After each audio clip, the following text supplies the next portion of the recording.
Hey boos, in this video, I give commentary based on my opinion. Nothing is to be taken as factual. We are just here to have conversation. We don't expose and we don't sip tea on this channel. I'm giving you real talk straight, no chaser. Let's see if you can handle it.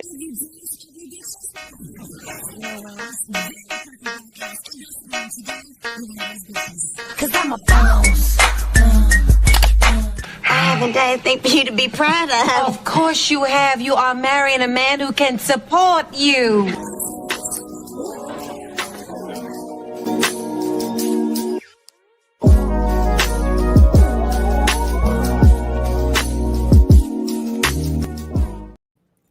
So good afternoon. I'm tardy. I do apologize. Hold on, let me move this out of the way. So I decided to be a little cute. So this will be the year of the blue for me, y'all. All right. So let's get into this story time. I don't even know what this is about. I have no idea what it's about. The girls have recommended that I watch it and react to it.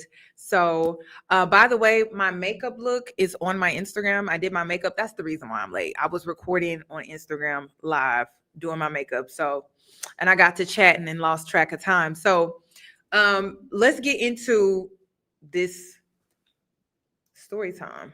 So I don't know what this is about. This girl, she's doing a series on her TikTok, but people are uploading the videos to YouTube, and the series is called "Who the F Did I Meet on Facebook Dating?"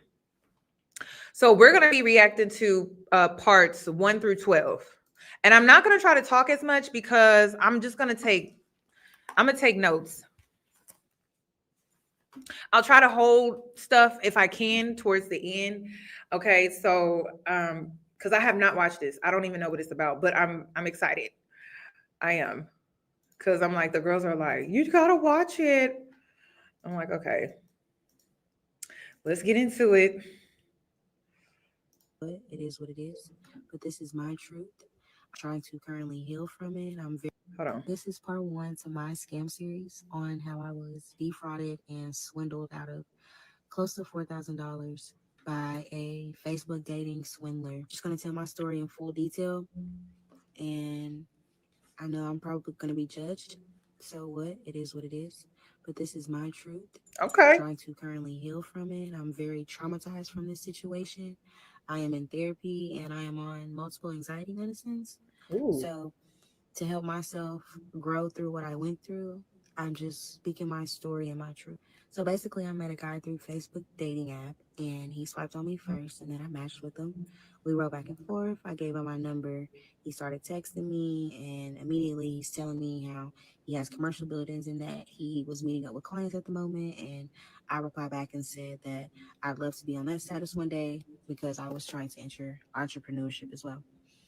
He tells me, let's meet up and let's talk money. Cool. After so many texts back and forth, he eventually FaceTimes. We're talking back and forth on FaceTime.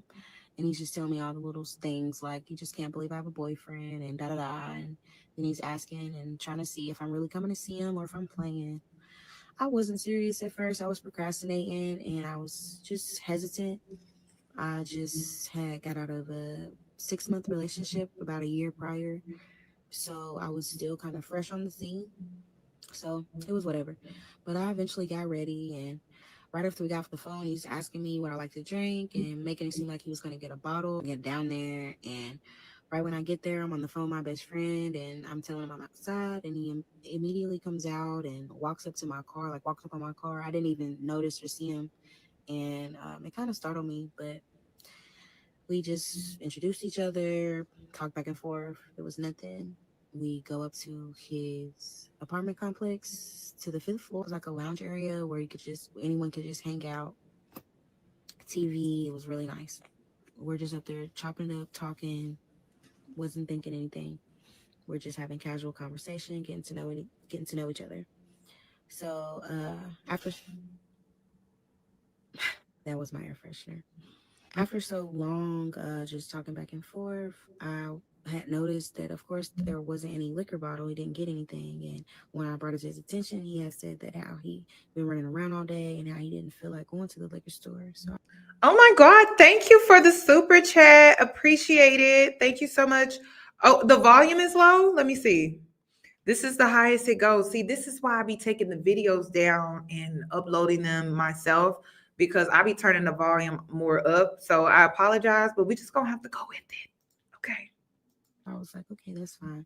And I pulled out my Douce bottle that I had already had. I had said basically that I was hungry. And before I even had came as well, I had asked if we could grab something to eat. So by the time I got there and we were talking, chilling, drinking, I was like developing an appetite. And I said that I was hungry and I was ready to go eat. And we go out. We walk to the nearest Goodfellas. It was right around the corner. Go inside. It's kind of packed. So we're like, okay, whatever. Let's check out the upstairs. It was a bar upstairs. Walk upstairs. I don't know if he wasn't feeling the vibe. I don't know what was going on, but he was ready to go back out. So I was like, okay, cool. We were halfway down the steps and he was telling me how he didn't have his ID on him. And I was just like, okay, that's fine. He said we were going to go back to his apartment and get the ID. He had stopped by my car because I had told him I had some things in my car. And he was like insisting that I just, no, don't leave that in your car. Bring it up to my apartment. Okay. So we stop by my car. I get the stuff out of there. We go back to his apartment. So now we're inside his apartment. He goes into bathroom, room, wherever it was, because it was connected. And I was just stood by the door. I wasn't moving. I wasn't paying attention to anything. I was just minding my business. You know, I just met this person. I do not want to make it seem like I'm on anything in this person's house. Then he comes back out. I leave my purse on his couch. We head back out. We go back down and we're walking back towards Goodfellas, but he wasn't really feeling it. So he's like, let's go somewhere else. So I said, okay, cool. We go across the street. There was another pizza spot. Get inside. Immediately when we get inside, he picks up his phone and he says that he has a business call. Okay, I didn't think anything of it. Just continued and looked at the menu, whatever, talked to the waitress. So I was peeping. I could see him peeping. Wasn't really no big deal. Comes back to the table. We order. I say, you know, I want the quesadillas. And he was saying that he was fasting, so he wasn't hungry, but that he was still eat some mozzarella sticks. So I ordered those for us as well. We ordered together basically and chopped it up, sat there. The vibes were good. We talked about family. I talked about me going to school. We talked about where we were from. He told me that he was from LA. I asked him about childhood memories, the parts of where he was from, about his siblings, his family, etc., etc. Telling me how he has a bunch of condos in different places I wanted to know that too. and he has family in different places, etc., etc. He asked for the check. The waitress brings us the check, and he picks up the check from the table, looks at it, puts it back down, and slides the check in front of me and says, "Oh, that's nothing. I can cash out you that." And I was like, "Okay." That was the second red flag because the first red flag was he came and was wearing a dingy shirt, basketball shorts, and slides. I'm not one to judge, but I was just like, for your first time meeting up with someone, especially about business, if it's whatever, you're gonna come looking like that, but whatever. What y'all So got yeah, me the watching? second red flag was that. But I just What y'all got me watching, y'all? What y'all got me watching? What y'all got me watching? What y'all got me watching? Oh, here we go. was like, okay, I'm not gonna think nothing of it.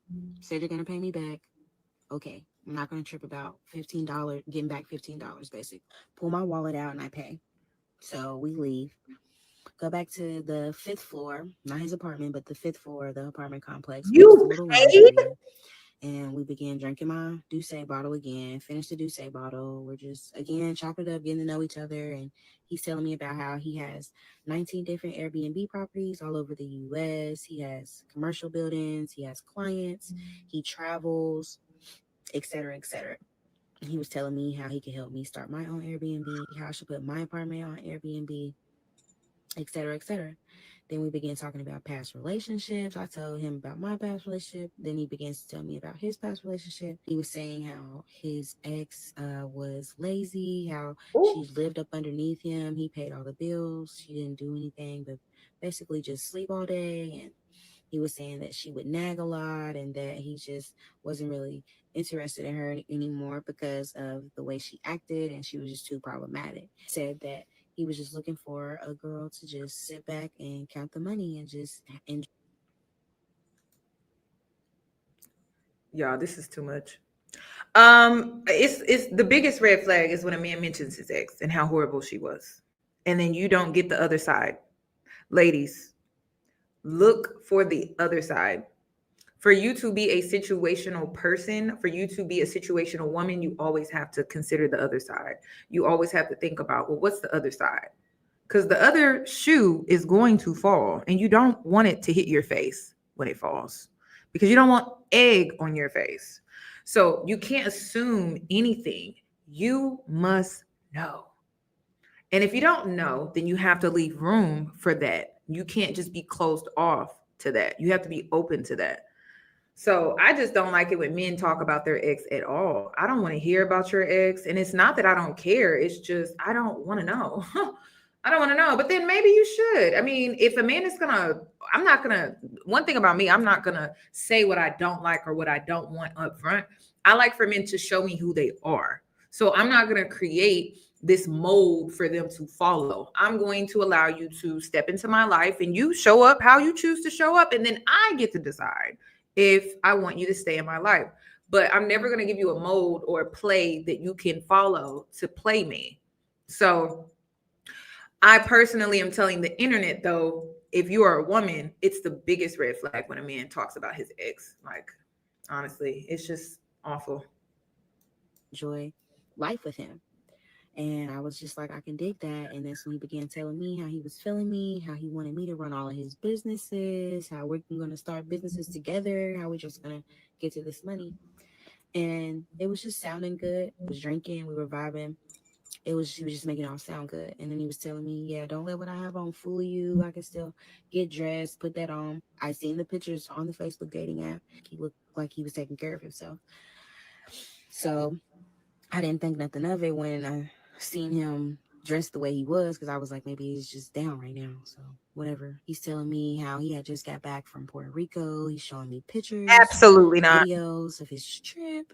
And then he's telling me how he has his own liquor brand. Then I'm asking him, well, show me the liquor. You showing me the liquor. And then I'm asking, well, can I taste some? But he's telling me that he didn't have any. He told me that he basically just moved from LA down here to Kentucky. And he said that he didn't have any on him. It was back in one of his condos in Arizona. I mean, how the alcohol that he distilled, he went to Mexico, and just the process, et cetera, in which I went to school for that. So I just thought we were vibing and having similarities. The vibe gets to going and we get to getting flirtatious, and one thing leads to another, of course. And we go back down to his apartment complex, and that was the only time that I was consensual with him. And after that, everything seemed fine. Whoa, things escalated there, didn't it? Y'all, meeting somebody off of Facebook dating app. Oh, and a one night stand. Well, or was this their first? This was their first meetup, right? This is the first time they met up. See, this y'all just validate why I am the way that I am. Why I am so difficult. Thank you.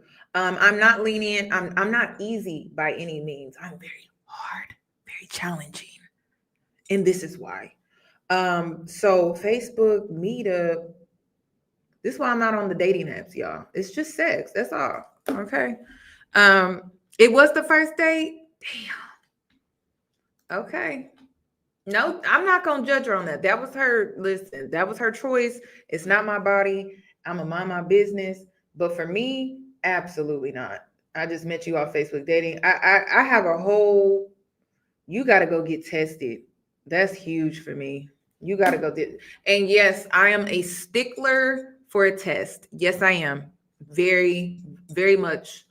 I don't play about that. You have to go get tested. So there's no vibing with me. You know what I mean? There's none of that. Test. Okay? Test. Period. No exceptions. I don't care. And men will try to wiggle their way and test their way, and you're gonna get told no again and again and again. So just go get the damn test. Yeah, that's what I thought. I have never been. I know nothing about Facebook dating. I have no idea. Is that why I keep getting random men wanting to be my friend all of a sudden on Facebook? Is that what that is? Crazy. And even before all that happened, we had Ooh, already it's not discussed how asking he me. said that he had to get up early around like 4 a.m. for a business. He had to meet clients and do stuff, etc. So once we got finished, I just didn't think nothing of it. We were sitting there just chilling, flirting back and forth, talking. End of the night. Thank you, Thomas. So as he was walking me back down to my car, he's telling me to share my location and to let me know, of course, when I make it home. Share. I didn't think nothing of it. I was just thinking, okay, well, he's really feeling me, so I'm gonna just share my location. I'm not thinking nothing of it. I call my best friend, and of course, I tell her, and she's telling me like, no, that's a red flag. But I don't think nothing of it. I'm just thinking like, maybe he just wants to be cautious of me and make sure that I'm safe. But yeah. Okay, I gotta be responsible. You met a man off Facebook, and after the first meetup, you're sharing your location? Ladies, we have to be careful. Oh my God. Now you've really made yourself extremely vulnerable because he knows where you live. Y'all, I have dated men for 6 months. They didn't even know where I lived. Because I didn't know if he was gonna be around, so I gotta make sure. I'm so serious. Like, I went celibate when the Roe versus Wade overturn happened. I changed out my bed and everything. No man will see my bed. No man will see that bed. No one will see that bed. Absolutely not. So it's just that simple. Like, I vowed that I was going to start over. I was going to start new and got a new bed. And yeah, I had to get rid of that energy. I wanted the energy off my bed, out of my home.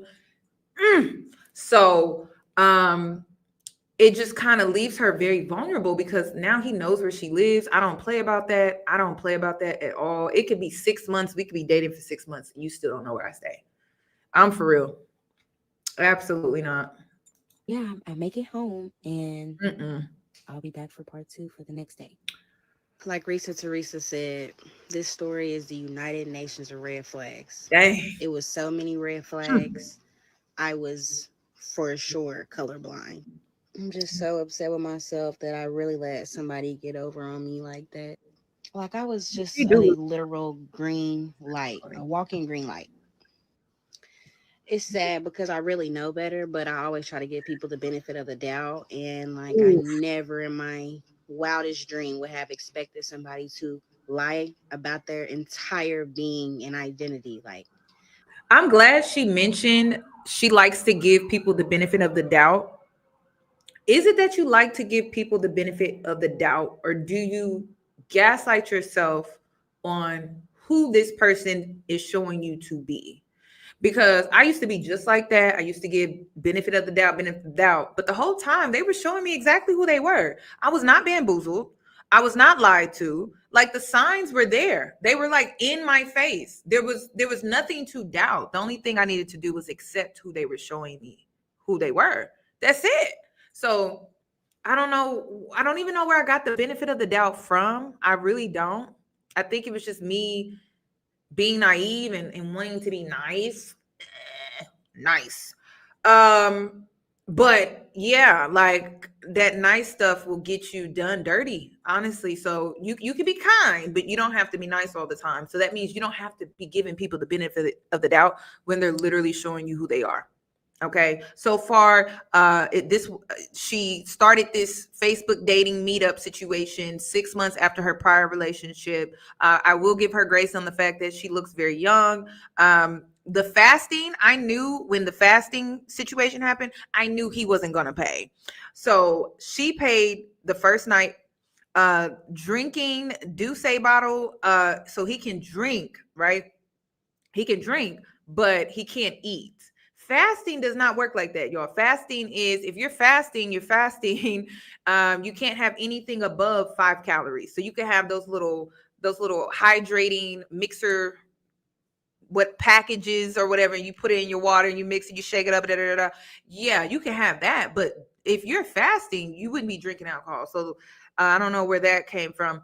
Also, they set up and they talk about their past relationship. So he was able to get information on what you've dealt with, what you've been putting up with, what you will most likely put up with, and how he can be the Prince Charming now that you left your ex. Then he talked about how his ex was lazy, so that means he wants a hard worker in you. Drinking and vibing. You can't get to know someone when you're drinking and vibing. Dirty shirt. That would have been a huge no-no for me, but that's just me personally. I definitely would have been judging. I mean, when you meet somebody, you do. You need to make a good impression. You do. Like how you show up, it matters. And then the sex, your judgment will be clouded from that day forward. And then you shared your location. That's a lot. That's a lot. So I think this man showed you a lot. So, but the benefit of the doubt will have you missing who this person really is, because you're wanting to doubt them more than you're wanting to believe who they are showing you who they are, you know? So just be careful with that. I watch shit like that on TV. I would have never expected that shit to happen to me. Like, I literally ran into somebody with a narcissistic personality disorder. Damn. So yeah, this is part 2 to my scam series on how I was defrauded and swindled out of close to $4,000 by the Facebook dating swindler. So I got back home that night. Nothing happened to me. Everything was fine. The next morning, he texted me and asked if I was good. And I said, yeah, I'm good. How are you feeling? And he said, I'm feeling like it's time for us to get in our bag. So I said, yeah, it is. And I'm ready to follow your lead. Just tell me what's up, what you need me to do. He replies and says, I need you to be transparent about where you're at in life right now. I said, I'm definitely not where I want to be right now. I was trying to figure out if I wanted to go back and finish my master's degree, trying to figure out my next game plan. I said, but my finances are stable, and I'll tell you whatever else you wanted to know. Then he replies and says, you got money saved up. Ladies, you never tell a man what is in your checking account. I don't even tell family. Nobody knows how much money I make. Because I just look at Social Blade. That shit is not accurate at all. I'm like, oh my God, that is like not accurate. Um, no one should know how much you make. Because when people know how much you make, people ask for money. So, I mean, when no one knows, they never ask. Okay. Now I do be looking good, don't I do, but I don't be flexing.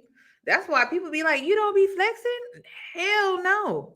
Hell no. Okay. All it does is attract takers. So flexing, that ain't y'all will never see me do that shit. Okay. Ever. All right. I only share with y'all with certain things because I like it. And I'm a girl's girl. I like to share things with you, but I'm not flexing. That's when you flex, you attract takers, scammers. You attract people who want to rob you. You attract the worst. Okay. So you should never tell a man what you got saved up, nothing.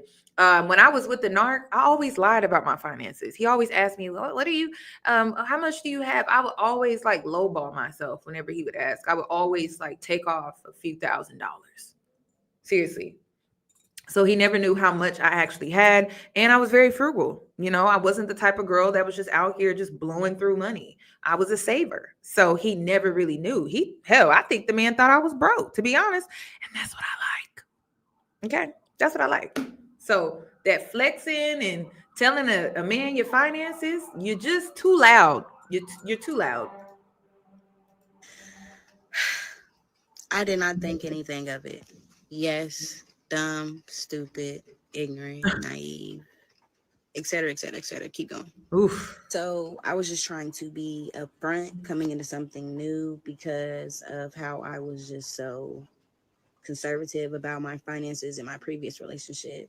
So I was completely honest, and I told him about how I didn't have any money saved up at the time, but I'm good with managing money. I told him about how I had just made some money off of, I had created my own TikTok shop and I profited off that. And I just let him know pretty much like a little rundown. Ooh. And at the end, I had basically said that I had a short term goal by the end of the month that I basically just wanted to have some different motion. And he had replied and said, let's get it. So I just thought it was all good intentions. So I replied a corny reply. I just sent back the He Glock song, Let's Go. And then I was like, but not for real. I'm really ready to get to the money. And by getting to the money, I mean by starting my own Airbnb business.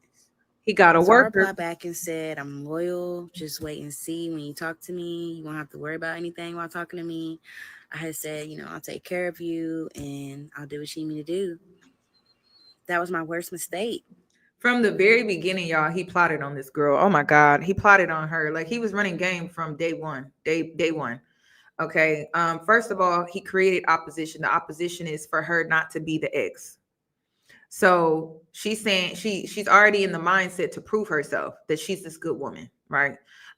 So that's the opposition that he has her focused on, while she is his opposition, which is to milk her, to get everything that he can out of her. Lord. So he was playing her from the very beginning. And her insecurities probably blinded her from being able to see the game that he was running on her. Probably because of her past relationship, like she left the relationship 6 months prior, and there's issues that come from leaving a relationship. There's emotions, there's feelings, there's memories, there's a lot of stuff. So she was probably just so focused on starting something new, not really giving herself enough downtime to really like work through her past relationship emotions or issues that may have came up from that relationship. So he plotted on her from the very beginning. He probably plotted on her when he decided to do they match on Facebook? Like what kind of, or do they just slide in your DMs? How does Facebook dating work? I don't know. Yeah, that's probably why he slid in her DMs or matched with her or whatever like that. So yeah, he preyed on her, honestly.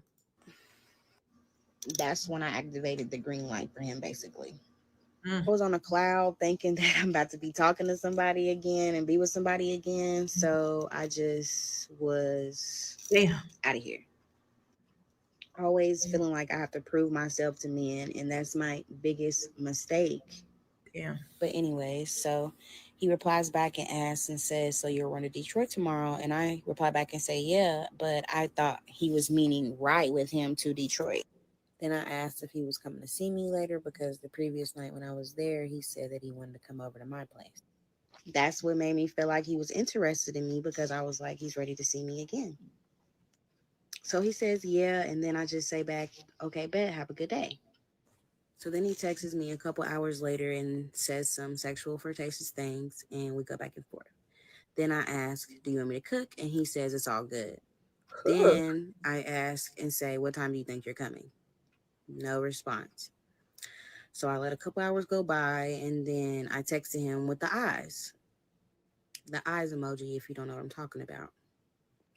He says he's waiting on a play, then he's going to come. And I say, okay. Then he calls and he says that he might have somebody send some money to my phone. I was thinking, cool, I'm about to get my $15 back. I mean, something. But that's not what it was. It says to me to send a screenshot of my profile on Zelle. So I sent the screenshot of where it just says my name and my number. But my number showed up as my old house phone number. He texts and says, that's not your number. And I had to let him know, like, it's not that one. It's underneath that my house number. He then says, okay, pull up real quick so I can pull the money out with you when they send it. And I'm like, real quick? We are an hour and a half apart. That's not real quick, one. And two, you're supposed to be coming to see me. So I am so confused. So then I said, my ATM limit is only 200 a day, and I would have to call and increase it if I wanted to, and that they were closed for the day. Then I asked again, are you still coming? No response. Then I texted again the eyes emoji. And he replies back to me a screenshot of a conversation that he's having with somebody. I guess trying to show me a business conversation. He asked the person, whoever he was texting, and said the meeting went smooth. And they replied back and said, yes, sir. And then they said, okay, we're going to Zelle you the 2,500, or can we cash app it to you? So when Ladies, remember when I said that a lie needs convincing? The truth is straightforward, right? The truth is just direct. There's no convincing. There's no screenshots. There's no receipts. There's none of that. There's no proof that's needed when it's really true. But when it's a lie, and it sounds like a lie, quacks like a duck, looks like a duck, because it's a lie, and then someone has to convince you that it's not a lie, it's a lie. Okay? Whew, these pathological liars out here, they're on the loose. Make sure you protect yourself. when he sent the screenshot, he said underneath it, hold on, I'm trying to do something. So I backed off. I said, okay. No response. Sat there and waited. Then I responded again and I said, are you still coming? Not trying to bug you. No response. Then I texted again. I could leave my key in the car for you if you're still coming. No response. So then he texts me at 12:24 a.m. and asked me if I'm up. And I was asleep. So then when I woke up to use the bathroom, I had seen the text message and I was like, yeah, I'm up now. Of course, no response. The next morning, I waited all morning and I didn't hear from him. So then I texted and I asked and said, what's up? So then he replies back and says, what's up, baby? We got moved today and I might need a favor. I instantly called him. No answer. I was like, okay. Texted and I was like, I just called you, but what's up? And so he then asked me to go and buy him something that I'm not going to say, and I'll give you the money back. I try to call him, no answer. So then I said, you need to call me. So he calls me and we talk and we get off the phone, and then he texts me and he says, what did you ensure your location for? And I said, because I figured you wasn't serious. You didn't turn yours on and I just figured I should turn mine off. And I said, I'm really big on communication. So as long as you communicate with me, we good. He replies and says, don't start acting weird. I fuck with you. And I said, I'm not acting weird, but you just need to answer the phone when I call you, or at least call me back. And he replied back and he agreed. And then he said again, let's go to Detroit today. I replied back and I said, okay, I'll get ready. And then that's when he called me and he asked me if I was going to come and bring him what I had just bought for him. So I was like, okay, yeah. And we got off the phone and then I texted him and I said, I'm about to get on the road. Texted me and said, are you on the road yet? But I had told him before we got off the phone, like right when after I get ready, I'm just going to be on my way. So I replied back and I said, I'm 30 minutes away. So I pull up to his apartment. I'm trying to find a parking space, but I couldn't find a parking space. And then I eventually found one and I called and I asked and I said, is it okay if I come up and use the bathroom? And he spazzes out on me. And I was like, what the heck? He instantly goes into, you always gotta pee and da da da, because basically when we met the first night, when I got there, I had asked and said I needed to use the bathroom. And when we got up on the 5th floor, the lounge area, he had showed me where the bathroom was. So if you drove a distance, I mean, using the bathroom is just part of human nature. fast forward to now, he's like, you always gotta pee, and what you want? What you just trying to come in here and see my house? What you trying to see what I'm doing? Da da da. No, it's not even that. And he was like, I'm sure there's a place around there that you can go use the bathroom at. And I was like, you're really tripping, but okay, cool. What? Another red flag, because Girl, I should have known, why would a dude trip about you using the bathroom? Because he's guilty of Especially something. because I just drove an hour and a half down here to see you. And I just bought you something, did you a favor. Crazy. That's when I should have known. Stupid. So then it was a little bar right where I parked it. Her and words, I go not in ours. and use the bathroom at the bar. And when I come out, he's standing right there in my car. He has his laptop in his hand. He has all his chargers, his phone, all this little stuff that he has in his hand. And when I walk up, I'm like, I didn't know that I was driving. And he doesn't reply to me. And I'm like, okay, open the door. Well, I unlock my doors. He gets in the car. We both get in the car. I'm like, I didn't know I was driving. What's going on? Says, man, this dude just came. I gotta be honest with y'all. When men are really business minded and oriented, the phones that they normally carry are Blackberries. The older ones. I don't know how old this man is. The older ones, Blackberries, or it's Android. I know it's Android. It's Android. I hate it because I get the green bubble, but I mean he really do got he do got a business, you know. He do. He pay business taxes. He is with the United States government business type, not street business and all of that. They have Androids and they have Blackberries. Yeah, Samsung it's normally like that. It's not. What was that? Like he's really trying to like lay it on thick that he's this guy. It's just ridiculous. And that's the thing. It's like when somebody got to really sell it to you, that's when you know. That's when you know he's really trying to sell it to her. Pick my car up because he's wrapping it matte black like a paint job. And he said that he was upset because he left his key fob to his apartment complex and his wallet in his car. So I'm back with part 3 on how I was defrauded and swindled out of close to $4,000 by the Facebook dating swindler. So anyways, back to Wait a minute. I'm not going in on Android. It's just I can't see if you got my message. That's what it is. I'm like, did you read it or not? Like, so when you texting an Android person, it's just like, oh.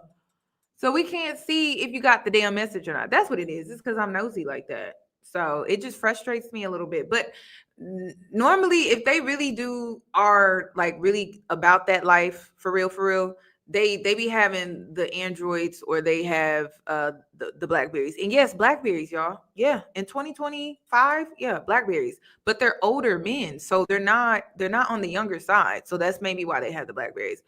But it's just so annoying when they have those devices because I can't be nosy and see if you read it or not. So it just be making me mad. to the story. So That's all. I left off at when he said that he left his Damn, key it's fob to getting his apartment lower. and his wallet in the car that somebody had came to pick up to wrap matte black like a color paint job on the car. And in my head, I'm just thinking there's just absolutely no way that a man would leave his wallet in the car. I just tried to believe what he was saying and give him the benefit of the doubt. And so we're just going back and forth. And then he's saying to me, but, oh, you said we was running Detroit today anyway. But I was saying, no, you didn't say that I was driving. And he was like, well, you didn't ask either. And I was like, well, you didn't ask either. So clearly it's just miscommunication on both parts. We end up going back and forth. And then he's saying, you're upset about that. I'm the one who's upset. I can't get back into my apartment and I don't got my fucking wallet. He was like literally the moment I walked out the apartment and then I shut the door, it was a wrap. There was no way I could get back inside the apartment. So that's when I began to feel really sorry for him, and I eased up off of him. And then that's when he asked, did you bring what you bought me? And I was like, yes, I showed him. And then he asked, well, why didn't I get other things for what I had bought? And I was like, well, you didn't ask me to do that. So then he's like, well, let's find a store, put an address, and go to a store and get that. He finds a store, we put the address in, and now we're on the way. We go all the way to the store, we get inside, and we find what we're looking for. And as we're walking to the counter to pay, he hands it to me. And then in my head, I'm like, oh, okay, so he really don't have his wallet or have no type of money, nothing on him. So he's about to expect me to pay for everything today. And instantly, I just had a mini attitude because I just was like, there is no way that this is about to happen. I'm just too nice of a person. And in my head, I was just thinking, well, he doesn't have a wallet, so I should just look out for him at the time. I ended up buying it, and that totaled out to be like $20, $21, around that range, something like that. So we leave from there. I get in the car. I realized I didn't have much gas. So I'm like, okay, nearest gas station. First pulled up. I pulled up to the pump and I had pulled my purse from the back seat. And I was hesitating to get my wallet. And he could tell that I had an attitude. And so I'm like, okay. I gave him like 30 seconds. He didn't say anything. So I'm like, fuck it. I'm not about to beg nobody to give me some gas money. So I grab my wallet and hop out the car. As I'm hopping out the car, he's saying like, what's your cash app? I'm going to send you some gas. And as he's saying that, I'm shutting the door. So I go inside and I pay for the gas. What? Y'all, this is crazy to me. No wallet. It doesn't even sound like he has a banking account, which means he's a scammer. No debit card, Scammer, that's what it is. All right. He's a scammer. That's why he don't have a checking account. So he can't even give you cash. But he can cash app you. Oh gosh. Come back out, pump the gas. I hop back in the car. He was saying, "You left so soon. I was asking you what your cash app was so I could send you some money for some gas." And I told him once again, I do not have cash app. I said again, you're gonna have to send it to me a different way. And then that's when he says, "Well, pull your maps up and give me your phone, put an address in your phone." And as he's doing that, I'm pulling out the gas station. So I handed it to him, puts the address in, hands me the phone back. I'm pulling out the gas station, I'm looking at the address, and I'm like, hold on, this is 2.5 hours away. It was a Columbus address. And I was like, that's 2 hours there, 2 hours back. Like, that's a lot. And once again, you did not say that I was driving. So now that upsets him. He goes off, "You keep saying the same damn thing. You keep talking about da-da-da. You not driving, da-da-da. You didn't even ask. You didn't say nothing. Like, if that was the case, you should have made it very clear. I'm on some getting money shit. I'm trying to go get some money. You think motherfuckers is playing around, da-da-da." Like, that's when he began to say, like, you playing driving to Detroit. Now you playing trying to drive here. Like, I don't know what you want. And I kept telling him, how can you expect somebody to just drive to an address that you just put in your phone? And I said, where am I going? You don't need to know all that. You ask too many questions. I was like, I'm asking too many questions, but you're putting addresses in my phone, expecting me to just go to places. Like, that's not going to happen. You got to let me know what's up. Mind you, remember when he tried to say that his ex-girlfriend asked too many questions? He's telling me, I don't even have my fucking wallet right now, so I'm just trying to go pick some money up. I got money to pick up, and you playing. And so here I go. Here he's trying to hit that string, and he did. And I'm sitting there feeling sorry for him. So I keep driving, and I'm like, okay, well, maybe I should go. It's only 2.5 hours. But then I'm just going back and forth for myself. And so then he's like, man, whatever. I found another way to take me back. And I kept going back and forth for myself because I'm just trying to show, like, okay, I don't want to make it seem like I'm not trying to be there for him while he's in a time of need. So I just kept driving. And then he was like, just take him back. So I was like, cool, I'm just about to go back. Take him back. We pull back up to the apartment complex, and he hops out. He was like, just wait right here. I'm about to go see. This just confirms that being a bitch pays well. It protects you very well. Because I'll never forget a 40-year-old man that I met for only a week wanted to tell me his problems about the people at his job. He got blocked. I don't want to know your problems. I'm not here to service your problems. I'm not here to help you with your problems. I don't even know you. That man would have got kicked out of my car, y'all. First of all, he would never been in my car. He wouldn't have been in my car, bossing me around, telling me what I'm going to do and how he can't get money if I don't move. Sir, if you don't get on a bike and start biking your way to Columbus, the hell? So, absolutely not. Like, absolutely not. He would have been, y'all, this man would have been so far gone. No way. If I can find a property manager or see if I can find somebody to help me get back into the apartment. I was just like, okay, whatever. So I hop out. There was this Mediterranean spot right there where I parked. Crazy. I go in and I grab something to eat. I come back outside and I'm sitting in my car. I had the door open while I'm just sitting there eating. Here he comes walking up to my car. Now he's leaning on the car, looking at what I'm eating, watching me eat, telling me, I didn't find nobody, but I just thought about it. And I remember they told me that I could download an app to access the building. So he's talking about how he's done downloaded this app and he's trying to, get familiar with it to get back into the building. But he's saying, I think it can only open the front door, though. I don't think I can get into my apartment. I just got to see. I got to get on here and look.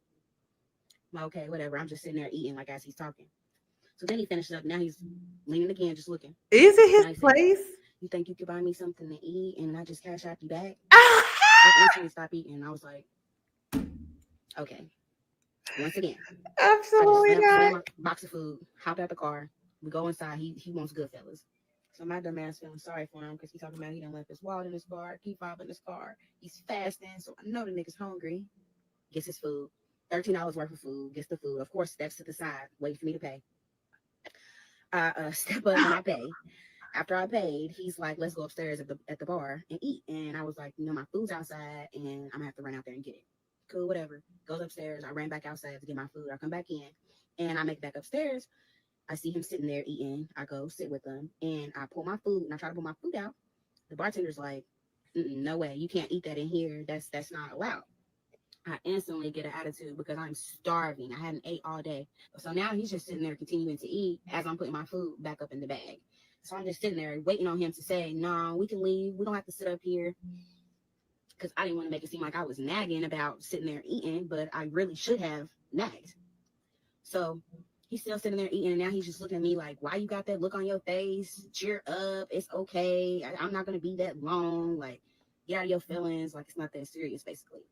And I was just like, you sitting there eating, ain't you? You sitting there hungry, ain't you? I'm sitting here hungry just like you. Like, I want to eat my food as well. And I said, there's no reason why we shouldn't be going to go eat our food together somewhere else when you know I can't eat here. This is crazy. Now he's talking about, I'm about to be quick. This is not going to be long.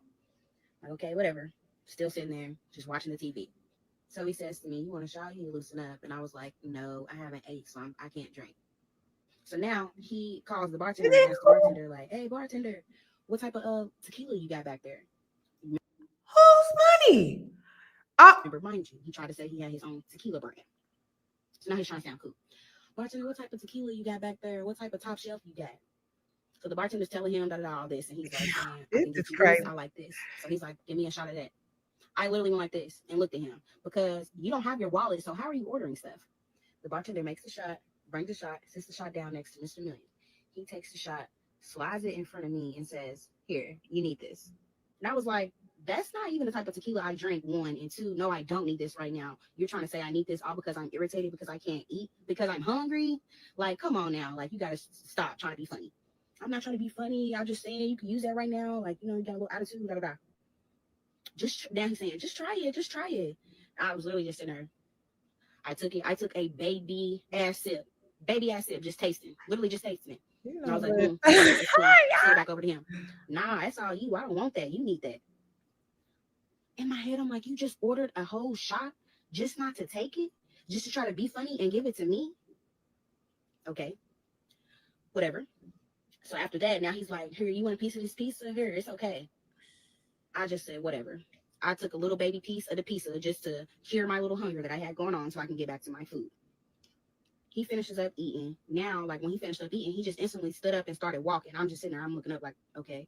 Now he's like walking towards the door. Of course, now the bartender's trying to like run down, hurry up and get the tab and give it to him. So as he's trying to hand him the tab, guess what he does? He points down to me. So now the bartender, they both look down at me. I'm just sitting there looking. So now, okay, I'm like, okay. Walk up to the bar, get the tab. I look at the tab.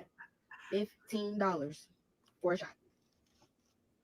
Paid the little 15 and went on about my day. We go back downstairs. We get to the car, and his mama. Now he's saying like, let's run to Walmart, and I just want to see what they got over there. At that point, I didn't even care. I was just ready to eat. So I get in the car, and I said to him, "Do you mind driving? Because I'm trying to eat." Now this man huffing and puffing.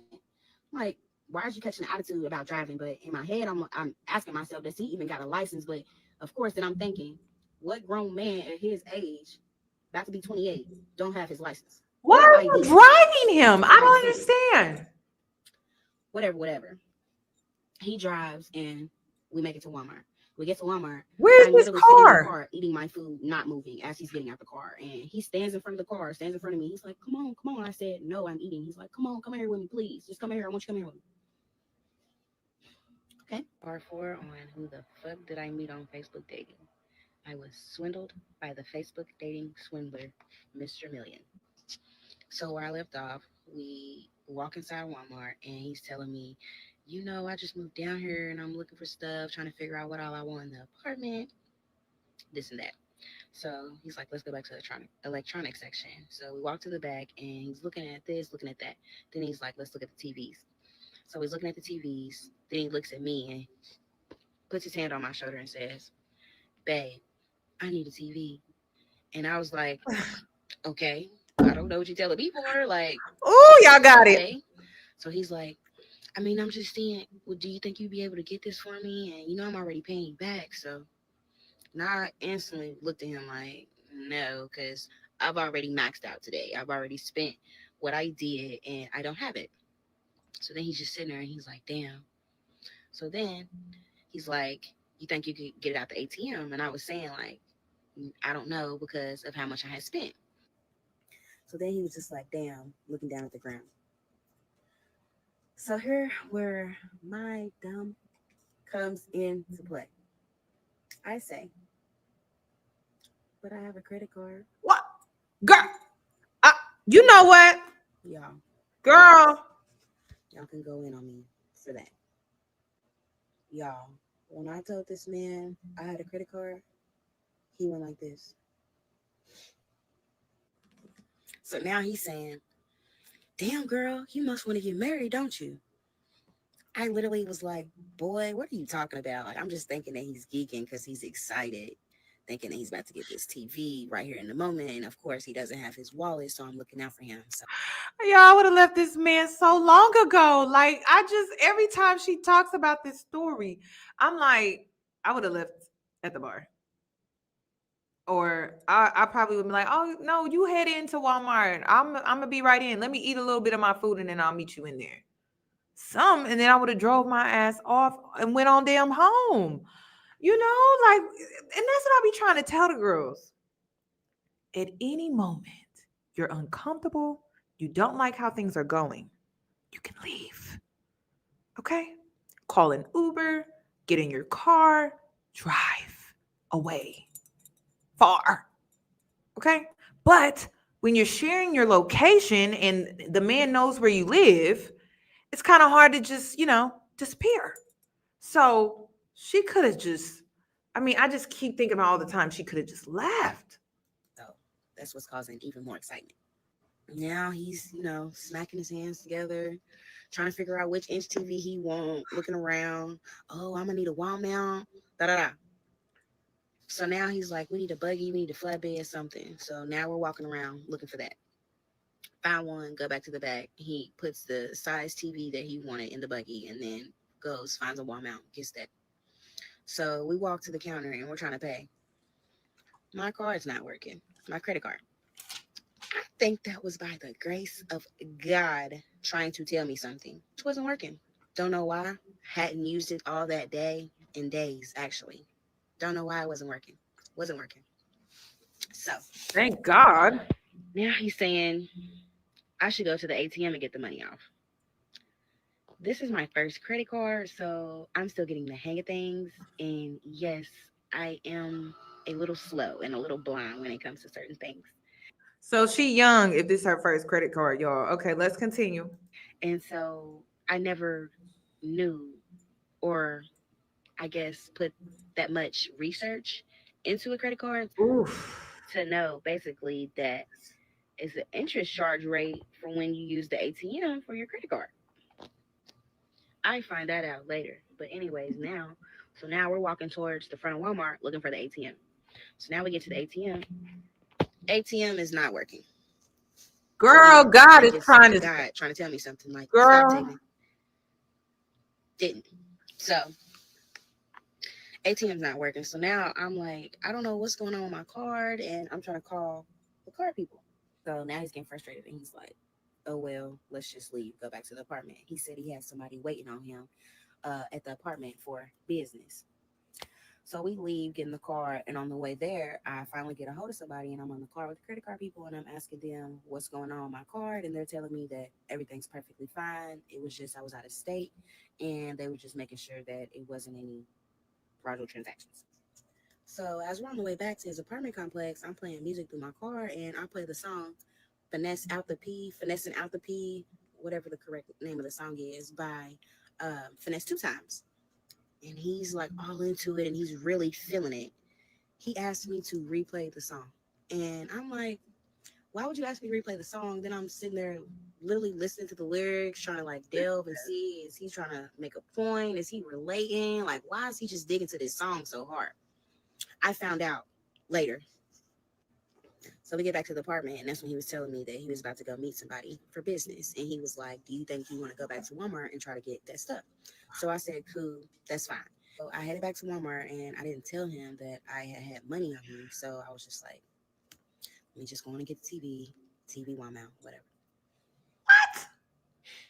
The TV, get the TV wall mount. It ends up being $293. Leave Walmart. I'm on my way back, and I tell him that I'm on the way back, and he texts me back and says, and asked, did I get the TV and the TV mount? And I said, yes.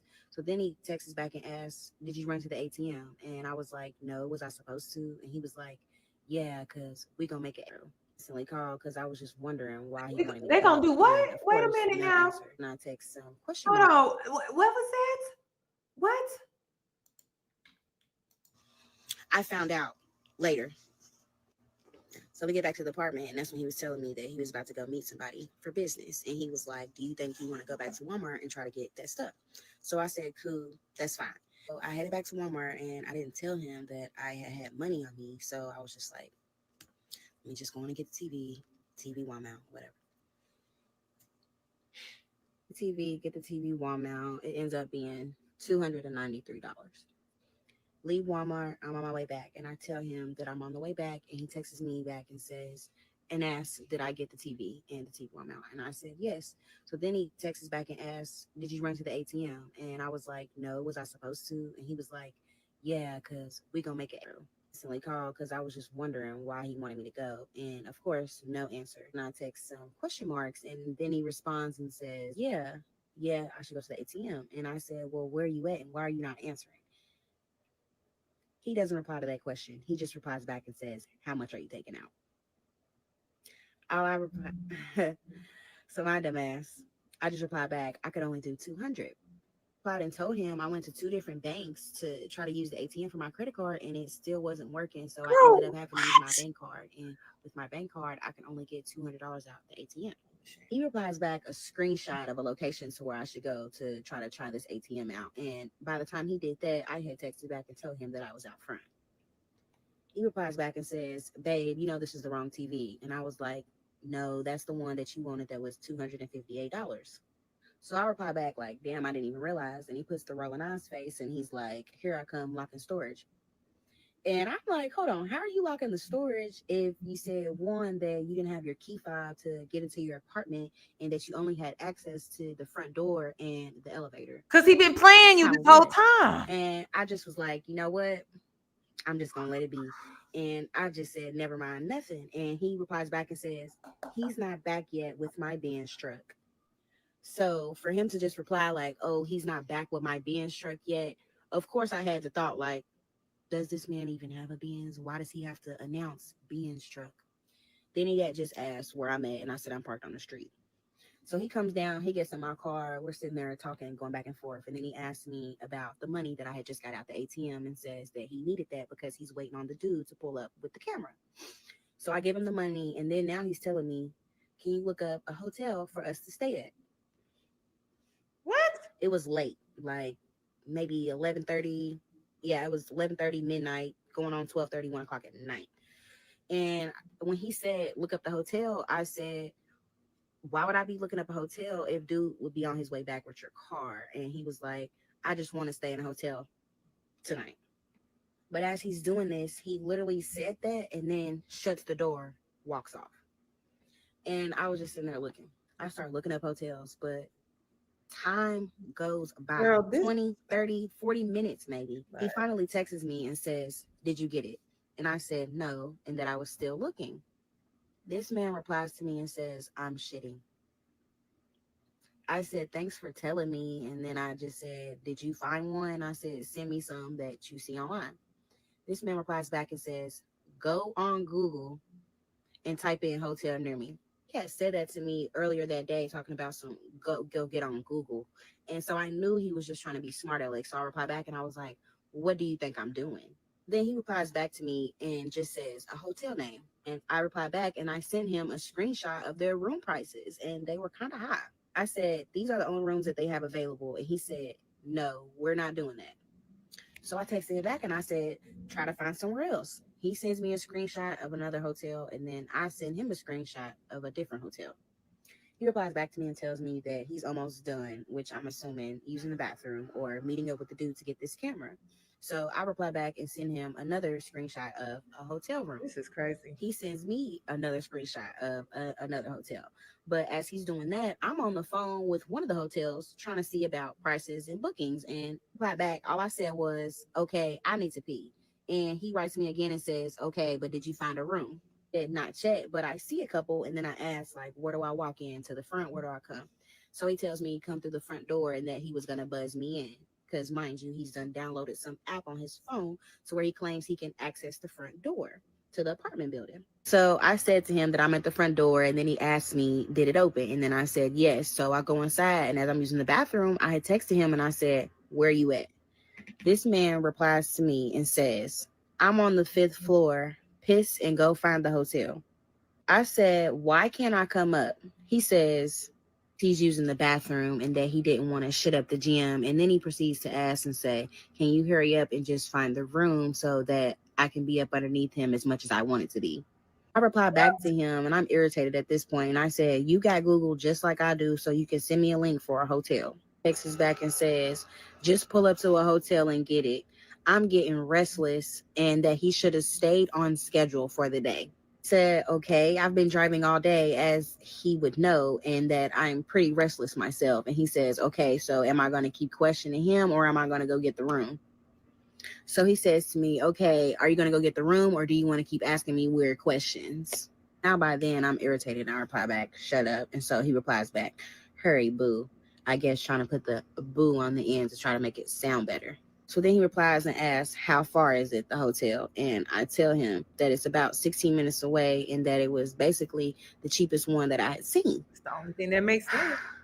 This man, Mr. Million, texts back and says that the dude that supposedly had his car to wrap it matte black, like the paint job, matte black, had been on his way trying to bring him his Benz truck all night, and then says that he needs me rested because he needs this burden off of his shoulders, and then replies back and says, so can you do that for me and stop questioning me? So I reply back, no confrontation, like a dummy. And I just said back, okay, boo. So then he texts me back and says, so you're not getting it. And I had to tell him, like, yeah, I'm getting it, but not the ones that he had sent, but the one that I had looked up and that I was on the phone, et cetera, et cetera. Say that I'm on the way to the hotel, and then he says, okay. I get to the hotel, I get settled in. By the time I do that, he texts me and he asks me if I'm up. And I reply back and I said, yes. He replies back and he says, what's the room number? And so I reply back to him and I tell him that, like his apartment, the hotel has a key card, and that I would have to come down from the elevator, come down from the room on the elevator to get him, to bring him up to the room. And so I had asked him if he could stop by the front desk and grab toothpaste before he heads to the elevator for me to come get him. It was so late. Of course, I ended up dozing off. And when I woke up, it was literally, I would say, 6:30 in the morning. So raw for that. No response from him, and he was not there. But it's true. So this is part 7 to my scam series This on is how crazy. I was scammed by Mr. Million, the Facebook dating swindler. Mm. I promise y'all the story is going to get crazy. Just wait and listen. I am not the only victim, okay? No. Girl, what you mean the story is gonna get crazy? It's already crazy. I'm on the second page. I'm on. I done turned it. I done flipped my notes, girl. What do you mean? It's about to, girl. We are there. We are there. Okay, this is getting ridiculous. No. He is doing and has done this to multiple women that he has met through the Facebook dating app. That's why he is called the Facebook dating swindler. Just wait. So it's multiple of y'all? That's sad. One man, multiple women? Y'all, that's ridiculous. Wait and see. Just That's listen. crazy. Yes, I should have been more careful. Yes, I shouldn't have been naive. Yes, I wanted somebody to like me. Yes, I am admitting to everything. Oof. Everything you're thinking. Oof. Yes, I know, and I have felt it. Trust me. Trust me, I get it, okay? I'm just the only female I think that he has got the most from, okay? So where I left off, I had woke up around like 6:30 in the morning, and I instantly checked my phone and I see no response from him. And of course, I didn't hear a phone call from the front desk or anyone to wake me up. So I started feeling like, what's going on? And so I instantly call him and I'm blowing his phone up. I called his phone so many times. No answer. Kept calling, no answer. So I leave the Wait, y'all.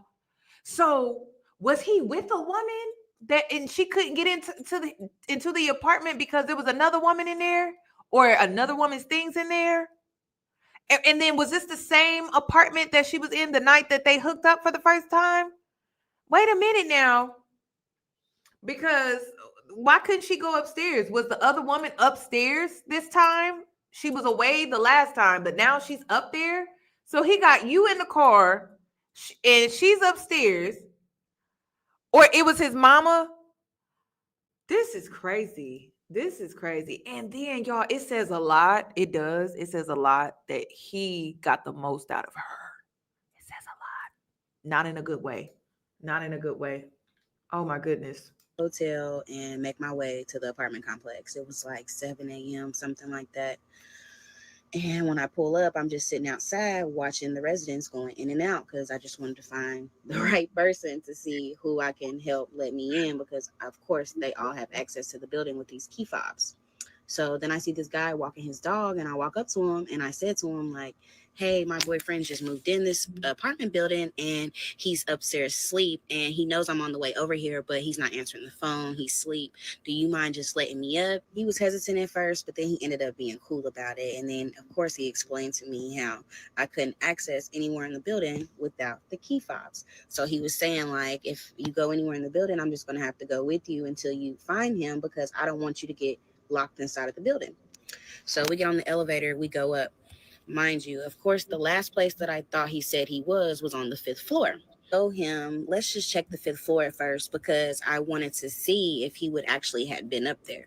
So wait a minute, y'all. I'm confused. Please help me. Help me understand. I'm not understanding. Where was she, well, when they hooked up for the first time? Did she go back to his place? Yeah, because she left her purse at his place, which was weird. I thought that was weird. So I'm assuming like she's been to his place before, right? Or is this a different place? Is this a different place? Because I would assume, oh, she's at the hotel. She's at the hotel? This is crazy to me. Okay, so I thought that he went home or he was at home. It is his place. Yeah, this is his neighbor. She's communicating with the neighbor. So, yeah. No, I got it right. But what I'm not understanding is if it's the same place that she met with him the first night. Remember?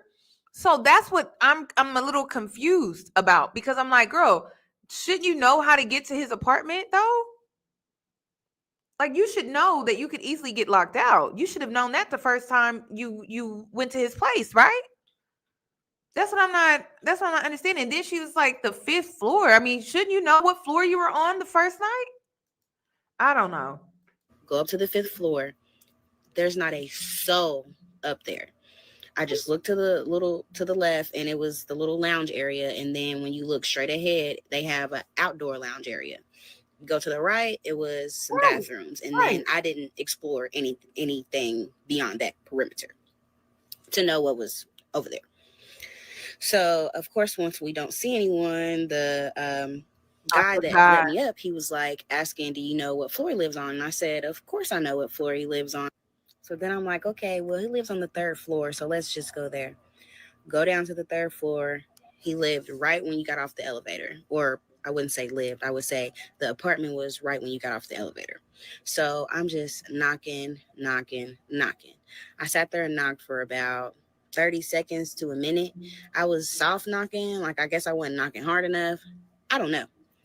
Nobody came to the door, though. And so then the dude's just standing in the elevator looking at me like, are you even really telling the truth? He's trying to figure out what do I have going on. And then he keeps telling me like, well, I just would like for you to come with me because I feel like if I leave you and then he's not here, you're going to be locked inside the building on this floor and you won't be able to get out, basically. And so I just stood there for a second. I was pondering and I was like, damn. And I said, okay, well, he does have a point, and that does make sense. So let me just leave. Nobody still came to the door. Get on the elevator, go back down the elevator. And as we're going back down the elevator, I had texted him and I said, call me. Y'all, the moment I had got off that elevator and I'm walking to my car, get in my car, he's calling. I feel like he had watched me through, like, out the window, because the way I had parked, like the way his apartment was, or where the apartment was, I should say, you literally could see my car like diagonal distance. The moment I answer the phone, he's like, what are you doing? Why are you here so early? What's your problem? Like, you doing the most? Why are you acting weird? Da this, da that. And I start screaming at him like, you're the one acting weird. Why did you not answer the phone? Why did you not come to the hotel last night? I tell him, what is going on? You need to stop lying. You need to tell me what's going on. He's persistent and insisting that he is not lying and that I'm the one that's being weird. We go back and forth on the phone. Eventually, he says he's about to come down. So then we get off the phone. He texts me and says, where am I parked at on the street? I tell him. He replies and says, I'm confused on why you doing weird shit. You making me nervous. I said, what's the problem and what's weird? You didn't come to the hotel. You wasn't planning on coming into the hotel. I just woke up and now I'm here. So that's weird. Doesn't respond to that. All he says back is that he's coming down. This is crazy. So I replied, and I'm trying to catch him up in his lie. And I said, but you're laying in the bed and you can buzz me up from your phone. So it's no big deal. He replies back and says that I can't get up the elevator, which later on down the road, come to find out, I could. I was like, okay, still just a little bitty tiny ounce trying to give this man the benefit of the doubt and believe. Why? So I replied and I said, I know, but I can still get through the front door and I could just meet you at the elevator. But by then he's already done came down and walking out the front door. So when I look up and I see him, this man has a whole different outfit on. So I instantly was like, what is going on? He gets in my car and tries to fake act like he's upset. Like, why you here so early? You making me nervous. You doing weird shit. What you want? Some setup shit? What you want? Like, he keeps asking me what am I on? And that's when I couldn't take it no more. And I just came back and said, what are you on? You the one who's lying? Like, nigga, I said I went up to the 5th floor. You wasn't there. So what was you?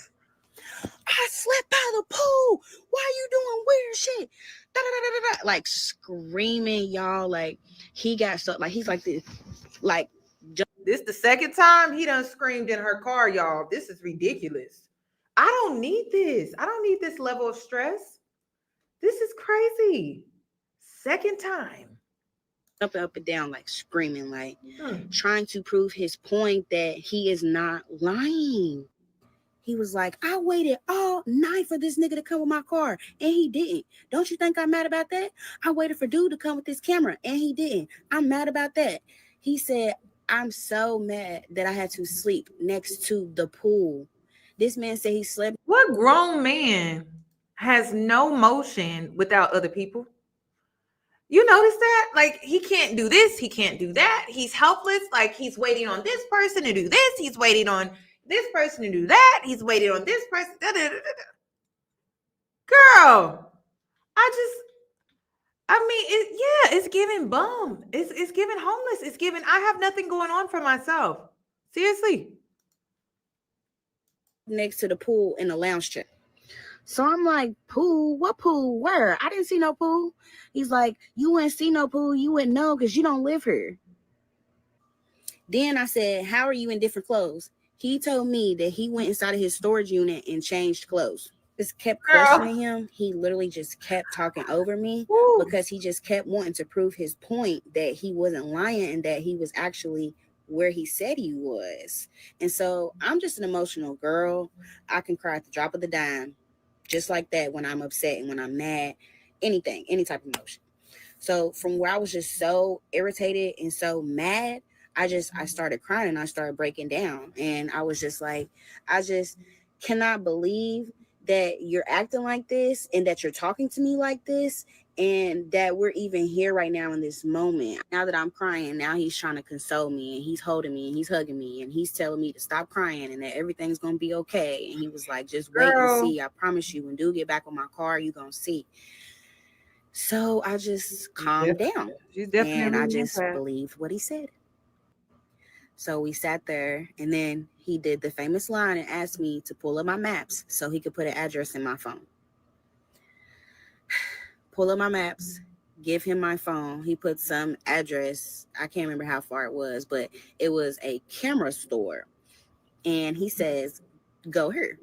But of course, like I had tapped on it to click and see, but it had said like arriving at wherever we was going. So I seen like, okay, we were just going to a store. So that's cool.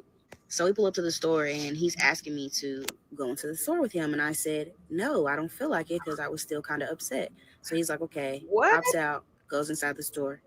5-10 minutes go by. Now he's calling me and he's like, babe, I need you to come inside the store. I need to use your card. I said, no. And I said it sternly, no.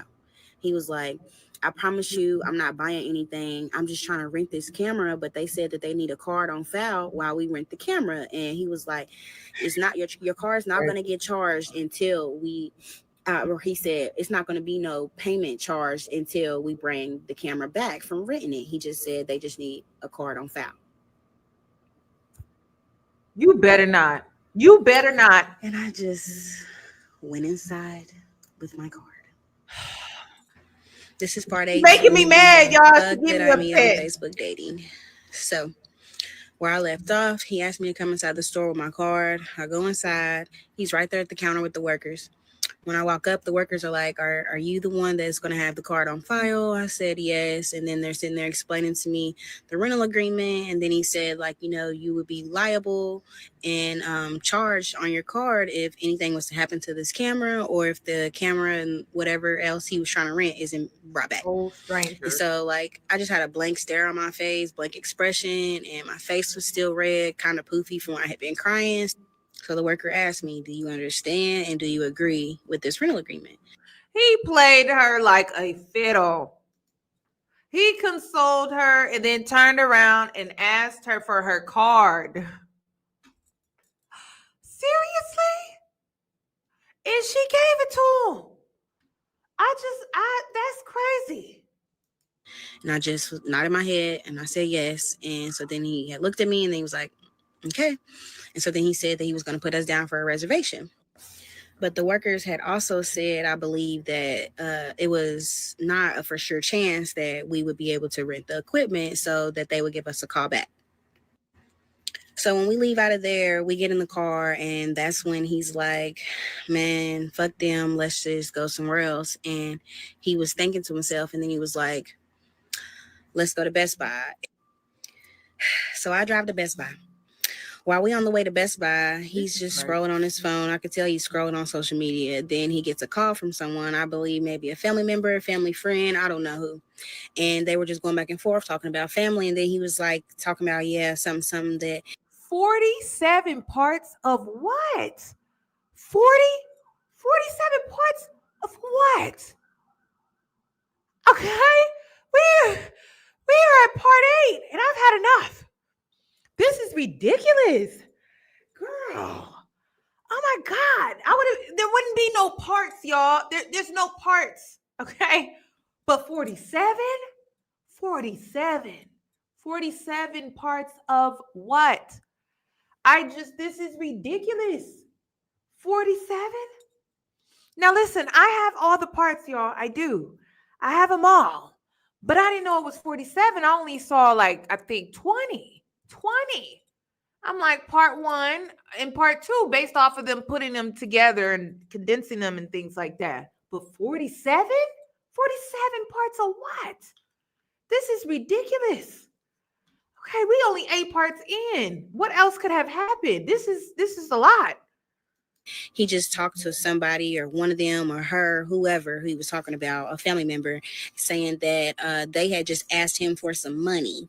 Then he was like, yeah, but I'm gonna hit her back and I'm gonna send her something. And then he was saying to her how, oh, he just got a new phone and he got a new phone number. And when he said that, I looked down at his phone cracked up, scratched up. I was like, why is he lying? Like, why did he say he just got a new phone if his phone's cracked up? But then I said, maybe it's a new phone and maybe he just dropped it and cracked it. I don't know. It seemed like they was talking about family stuff. Hold on, did he get into a tussle? Did he get into a tussle? Did he get into an altercation with the girl that he lives with? If it's his wife, girlfriend, did he get into a tussle and she cracked the phone? Like, what's tea? Because, girl, you have so many signs here. Yeah, I don't think this man played her. I don't think this man swindled her. I don't. I think this man was showing you exactly who he was. And ladies, we need to be careful with that moving forward. We really do. We can't say, oh, he lied. He bamboozled me. No, you bamboozled yourself, because this is let's start from the beginning. Shall we? 6 months prior, you were in a relationship, you left that relationship, and you entered this situationship. This is not a relationship. This is a situationship. You slept with him on the first night, so that instantly clouded your judgment from that moment forward. The night that he took you out, he was fasting. He got no food, but didn't even pay for your food, but then went back to his place and drunk your bottle of alcohol. Then you sat up there and you gave him the playbook when it comes to you, because you spoke about your past relationships, and then he manipulated you with his past relationship by saying his ex was lazy. Then drinking and vibing. You're not getting to know this man. You're vibing and you're drinking. He had a dingy shirt that night as well, which was just off and weird. You shared your location with this man. He asked you about borrowing money, I think 4K or something like that, 4,000 or something like that, something about $4,000. I don't remember what it was. Telling someone, and then you told him your financial situation, everything, after only a few days of knowing him. You even offered to cook. You sent him a screenshot of Zelle. What else did you do? Also, he ignores you anytime he doesn't get his way. You bought him a gift. Also, you can't use his bathroom because he's guilty of something. He's hiding something. He's very sneaky. Never has his wallet. Never has cash. Gives broke instantly. He yelled at you in your car while also bossing you around with no money. Interesting. Also, you buy him food, but still is selfish towards you. Interesting. He asked to use the credit card. You let him. Okay. No, you didn't let him. You didn't. You went to the ATM. The ATM machine denied you. You tried to buy the TV at Walmart. It denied you. Then you went out of your way and went back to Walmart to get the damn TV. Then finesse 2-time, the bells were not ringing when that song was playing, and it was his anthem. The Benz truck, not my car hasn't been delivered, or the man hasn't brought back my car. It was a Benz truck. Also, the hotel stay was for you. It wasn't for him. It was for you, because there's something about that bathroom that you couldn't use earlier, and now you can't even sleep there. That's the biggest red flag. Also, he yells at you for a second time because he didn't meet you at the hotel. He claims that he slept by the pool, and but he noticeably has different clothes on, a new outfit. And his phone is cracked. Did he get into an altercation with a woman that he lives with? It's giving that. Then he asked to put your credit card on file at a camera store. Girl, you didn't get bamboozled. You didn't get swindled. You got played. And you know who played you? Yourself. That's it. That's what I got so far. I'm glad I took notes, because, oh my goodness. Yeah, you played yourself. All right. Ain't nobody played you. We gotta start. We gotta be honest about these things, because it's just getting ridiculous. It's just getting ridiculous, y'all. And then God was trying to help you out. God was helping you. The denial at Walmart, the denial at the ATM machine. I'm like, wait a minute, God. What you trying to tell me? You trying to tell me something? I mean, come on. God can only do so much. Your angels can only do so much, but you got to meet them halfway, babes. I mean, damn, you wasn't even, and I know your angels were just like, girl, we done did everything we can. We done tried everything we can. The angels was just like, we done tried everything. She not seeing the signs. I don't really know. The music was going, and I was like really not trying to tune into his conversation with him on the phone, really. So Crazy. then we make it to Best Buy. The moment we get to Best Buy, this man says to me, you know that Best Buy has a credit line? And he was like, you know that you can go in here and open a line of credit and get stuff and you can pay on it. I said, no, I didn't know that. I don't shop at Best Buy to know that. You better not. So then he tells me, You better not. you know, listen, I'm trying to shoot some promo this weekend and I need to grab a couple things. And, you know, they have where you can open up a line of credit in here and that could be really good for you and your credit. And you can start helping build on your credit by paying on some stuff. So I sat there and I thought about it. I'm like, okay. Is he the Best Buy salesman? I mean, Best Buy is supposed to be doing their job. Why is he? I mean, maybe he should fill out a job application so then he won't be in your pocket, sis. Seems like he would be good at it, don't you think? If he can convince you to take out a line of credit, I think he would be damn good at Best Buy. Maybe he should get an application because that's what I would have been offering him. Like, what the hell? Girl, I know you didn't sign up for this. I know you didn't sign up. No way. Not for a line of credit. Absolutely not. Okay, I did just get a credit card that I'm trying to get familiar with and learn about. And of course, I'm trying to build my credit so I can start and get into the Airbnb business. It's like, okay, like this might be a nice opportunity. And of course, this man said to me after what he said, Woo. you know, I'm paying for everything. So I'm just trying to help you out. I'm just looking out for you. Then he says, I would do it myself if I had my ID. But you know, my ID's in my wallet and dude's not back with my car yet. So I just believed him and I said, whatever. So we go inside of Best Buy and we're walking around, we're looking. Then we walk up, we find an associate. And of course, he's talking the entire time and trying to talk like a businessman. Yeah, we came here. We're trying to open up a line of credit. We trying to get a couple things and we doing some things and da da da. So we walk over. Shout out to Terry because he was very nice and sweet. We walk over and Terry's sitting there talking to him and he was like, yeah, my girl right here, she wants to open it up in her name. So Terry's telling me like, okay, ma'am, I'm gonna need your card and we got to do a little credit check, da da da this, da da da that. I was sitting there, I said, okay, gave him my card. And I didn't give him my card. Like you have to like type in the card information on the keypad.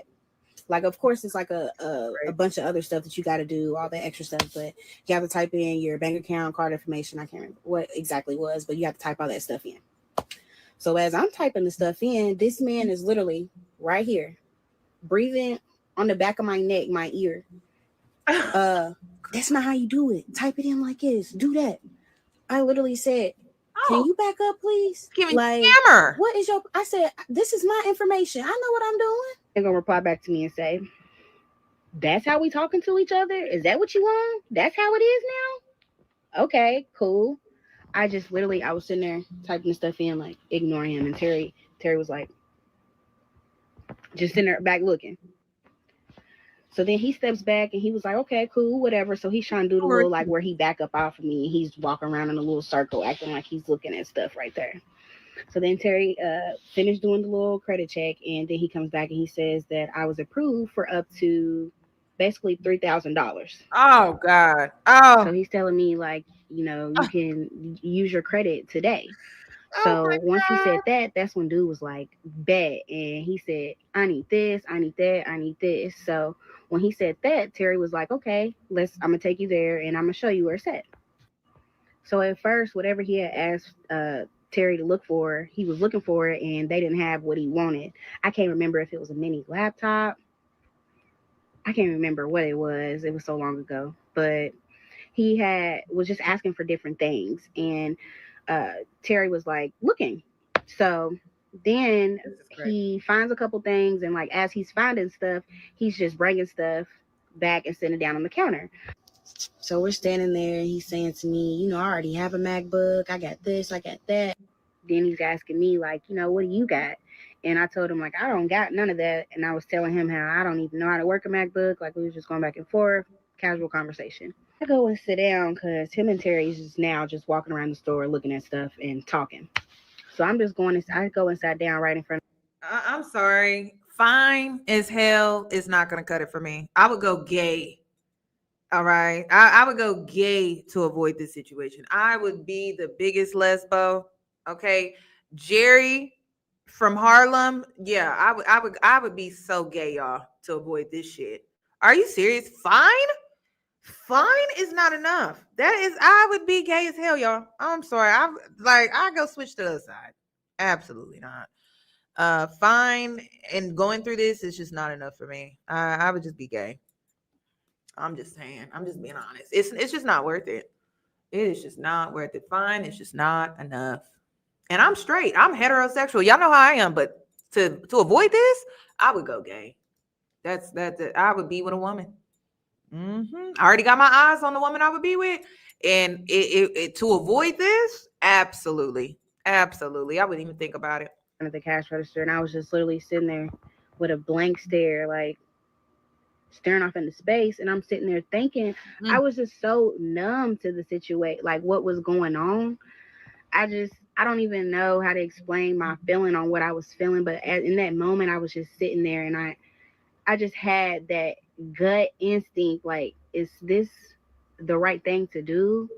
And I just was going back and forth with myself. So when they get done walking around the store getting stuff, Mr. Million and Terry comes back to the counter. Let's highlight that for a sec. This is definitely financial abuse. This is scamming. This is all of the above. No one should be pressuring you to do anything financially that you do not want to do. And they shouldn't be breathing down your neck with their hot ass breath as you're filling out the application to do what they want you to do when it comes to your finances. That is ridiculous. This man is not your husband. Y'all are not married. Y'all are not legally binded, like, at all. So no, this is definitely financial abuse. If you ever find yourself in a situation like that, you need to tell the associate, like, off to the side in private, so then they can deny your claim on purpose. And then you need to get far, far, far away from that man. Okay.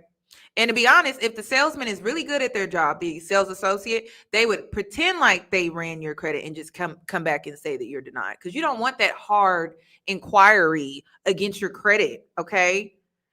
This is just crazy. So I don't know how to feel. I really don't. And Terry brings everything up. When he rings everything up, he's like, oh, it's 2,000 and something. And I was like, yeah, like, what did you get? And why are we spending the full amount? Like, I'm confused. He's telling me, man, just calm down. And then continues to talk to Terry. He's asking Terry, well, how much is left over? And then Terry tells him. And so after he says that, he's like, okay, walks off. I'm standing there, but like he kind of like grabs me to walk with him, puts his arm around my shoulder, like grabbing me, holding me. And he's like, man, well, I'm going to need you to cheer up. This is what we about to do for you. We about to go and we about to get you some stuff. I was like, I don't want nothing. He was like, nah, we about to get you something because I want to cheer you up. Like, you look all sad. Like, I just want to make you feel better. Basically saying to me that he wanted to just make up for the way he acted earlier that morning. So I was just like going back and forth, and I said, okay, whatever. I'm just going to get something. This nigga said he's buying it anyway, so why not? You ain't lying. So he's like, what you want? What you want, an iPad? What you want, some AirPods? What you need, another laptop for school? Like, what you need? What you want? And so I was just like, I don't know what I want. I don't know. So he's like, look, okay, let's look at this. We walk over to the iPads. It was like some little iPad minis. And he was like, this is cute for you. Like, let's look at this. So we looking, and I was like, no, I don't really want this. And then he was like, man, I really want this for myself. So then he calls Terry over. And he's telling Terry that he wanted this specific iPad mini or iPad, whichever what it was, in a specific color. I think it was black or whatever color. And Terry looked it up. They didn't have that color. So then he was just forgot about it. He was like, okay, whatever. This is crazy. On. So then we're walking around. We still walking around. He's like, you sure you don't want nothing? You sure you don't need nothing? And in that moment, like, I didn't really know what to get or what I wanted. So then he's like, well, if you don't really know what you want, we for sure about to get you a phone case, because you could always use a phone case. So then we walk up to the phone cases and we're sitting there looking, and he's like, what you like this? Pass me one. What you like this? What you like this? I'm like, nah, I don't like this. I'm sitting there looking at all the phone cases. I literally did not see one that I liked. If I would have seen a phone case that I like, I would have got it. Didn't see a phone case that I like. So I was just like, it's cool, like, whatever. So then he sees one that he likes, and he's like, yeah, I'm just finna grab this one. Grabbed it. So then he's like, you sure you don't see nothing you want? We still walking around the store. Oh, he's stopping, showing me, oh, this is this, and explaining to me different things, and explaining to me how to work this and do this, knew so much about. Do y'all think it's financial abuse or voluntary? You make a great point. You do. You make a great point. I just feel like he was pressuring her though. Like if she didn't go through with it, then he would become like emotionally abusive, like kind of like by emotionally manipulating her. You know, like she's in this position where she's people pleasing. She's trying to please him, which is why she's doing something that she doesn't want to do. So would you call that financial abuse, or would you call that just volunteering? Oh, damn. Y'all let me know. I kind of felt like he was pressuring her and manipulating her. So that's why I said financial abuse. But you let me know. Because, yeah. About shit up in the Best Buy store. So then we walk back to the counter, and he gives Terry the phone case, and that was it. And Terry rung up everything, and the total was basically close to $3,000. The whole credit line, Girl, $3,000 basically. Absolutely not. So now Terry's explaining to me and Mr. Million about the credit line lease, saying that we had to pay $64 that day in the store, and then he said after today, every week or every 2 weeks, however many weeks goes by, that there's going to be the payment. And he was saying how much the payment was going to be, and then he was telling me like there'll be interest charges if you want to wait. Nope. Basically the little rundown. Nope. So we both like, okay. So Terry's like, all right, bags everything up, hands us the stuff. Then as we walking away, Terry screams to us, literally, please don't forget about me. Y'all should give me a shout out when y'all go famous and when y'all blow up. Give me a shout out about who sold y'all's equipment and y'all stuff. Mind you, this man had been walking around the Best Buy store with Terry, filling his head up. He's telling Terry how, of course, he's into real estate. This sound like a narcissist, y'all. This sound like some narcissistic bullshit. That's it. It does. Sounds like a narc. He shoots promo, and he's doing this, and he does this, and he does that. He's telling him that narcs are highly delusional. They are highly delusional. They always got big plans and big dreams and ain't on shit.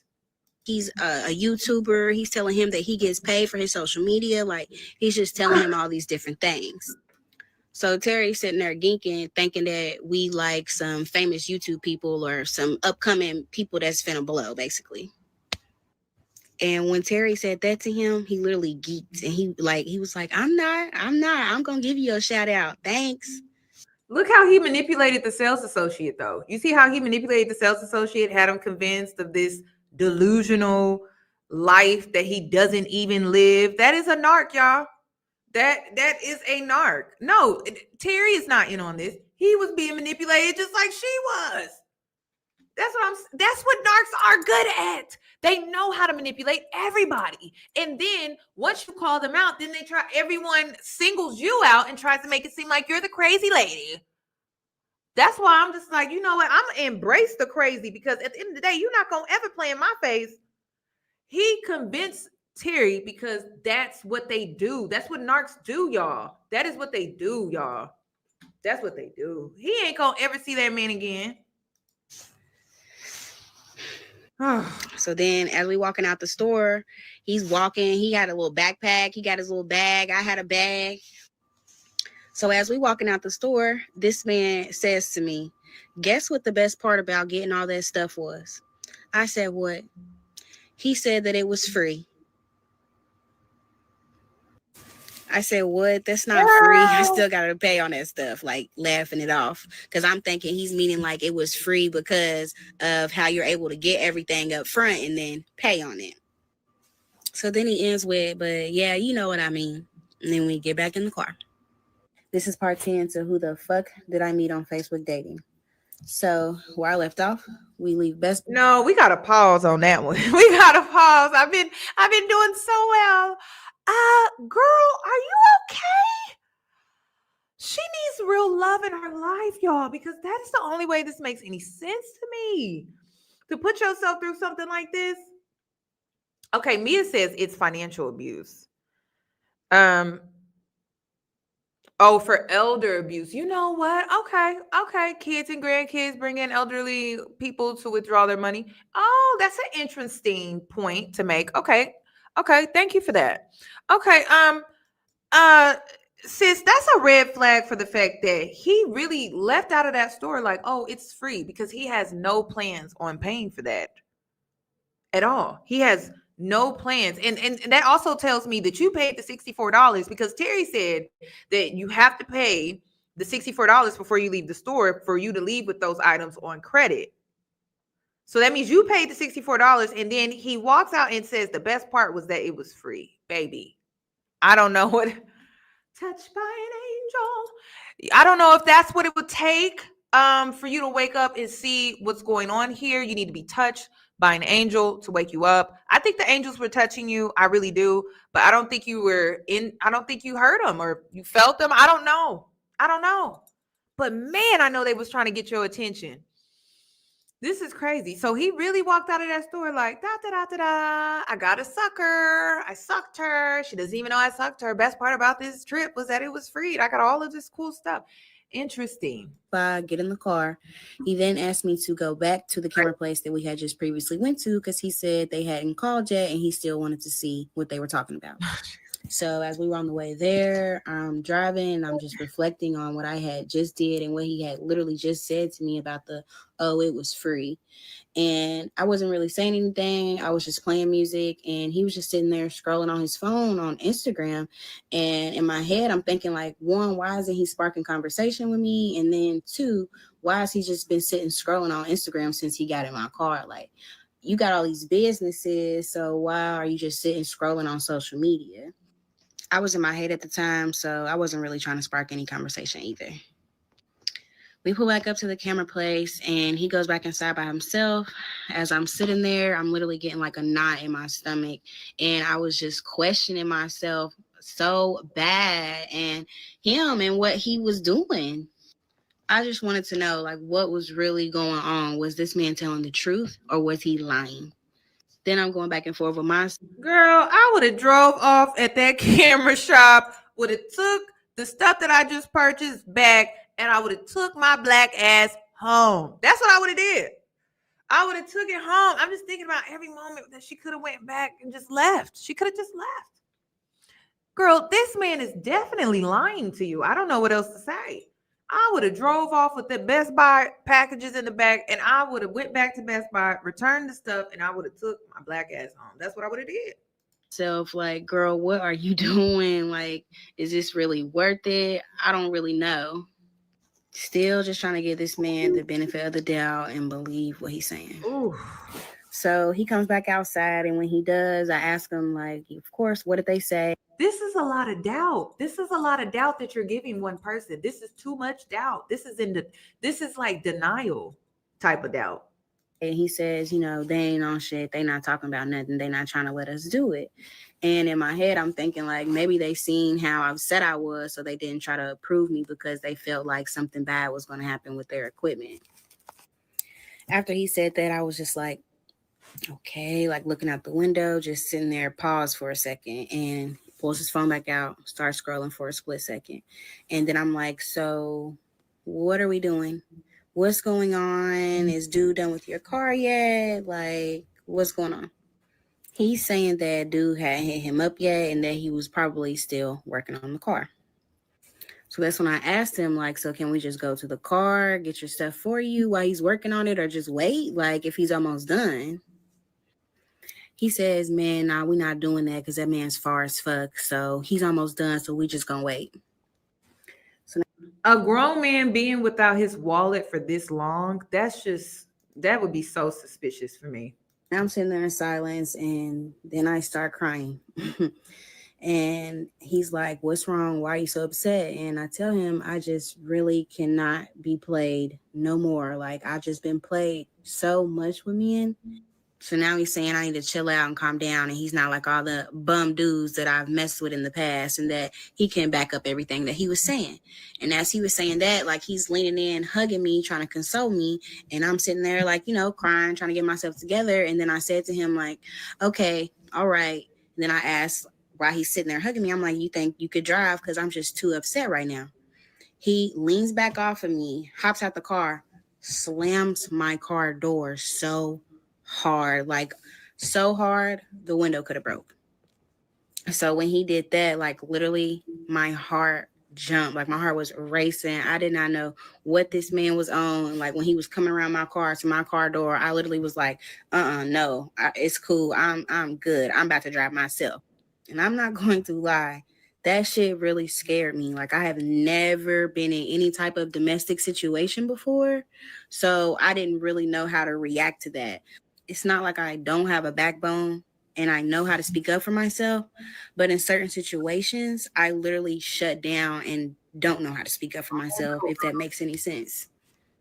I have this trait that I have accepted and that I have realized since I have started dating guys, that I feel like if I say the wrong thing to them, that they're going to stop talking to me. That is me being brutally honest to explain why I even tolerate that type of behavior. Damn. He walks back around my car, gets back in the car, and when he does that, the food, my Mediterranean food from the night before, was sitting there on the ground in my passenger side. He steps on the bag, and there was a hot sauce in there, and he steps on the hot sauce, and of course, it splats everywhere, on his shoe, on his calf muscle, on my carpet, in my car, everywhere. So now I'm trying to find some paper towels, some wipes, something to clean this up. I find some, give him some, and he's wiping himself off, and I'm thinking that he's wiping up the mess. And says to me, you think you could go back to the ATM and try to get more out from where you could only do a certain amount last night?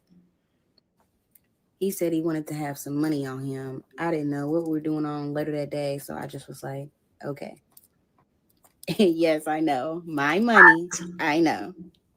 In my head, literally on everything, I was thinking like, okay, he is a man. He doesn't want to feel like he doesn't have any money on him. Oh So my I God. get it. And obviously he said he's going to pay me back. And by then I was just like mentally checked out. Like I was zoned out and I was just trying not to upset him even more. So I tell him, I can't use my bank card. I can only use my credit card because I had just used my bank card at Best Buy for the lease. So now he looks up my credit card bank and puts that in for me to go. Pull off driving on my way. And it was a strong ass smell of hot sauce the entire ride, like the majority of the ride. And I had to tell him, literally crack the windows, and I had to tell him to wipe himself off better because it was still on him. So we pull up to the ATM and it's inside of a mall. At the time, I had my chain on. It was a diamond necklace that I have, and it's very much real. And so he's asking me, like, where'd you get your chain from? And I'm telling him, and he's like asking me, when did I get it? And I said to him, like, I got this like a couple years back, so it's not new. And he was asking me where I had got it from. And I told him, he was like, oh, yeah, that's a dope ass chain. I'm going to have them make my chain now that I seen yours. Now, I don't forgot to tell y'all, as I'm reflecting, it's all coming back to me. He did have jewelry on. Now, back in part one, when I had said that he had the dingy clothes on, he did have his jewelry on, and it was a necklace and a watch. Of course, I assumed that. This is why I stay away from them chain wearers. I just stay away from them. They got a chain on their neck. The mentality, I already know what it is. I don't need to know nothing else. That chain around that neck, I avoid the men with the chains around the damn necks. If there is a chain around the neck, I am headed in the opposite direction, y'all. It's a mentality that is associated with the chains around the necks, and I avoid them. Okay? Just saying. So, yeah, her self-esteem is not in the best place. Thank you. That is so sweet.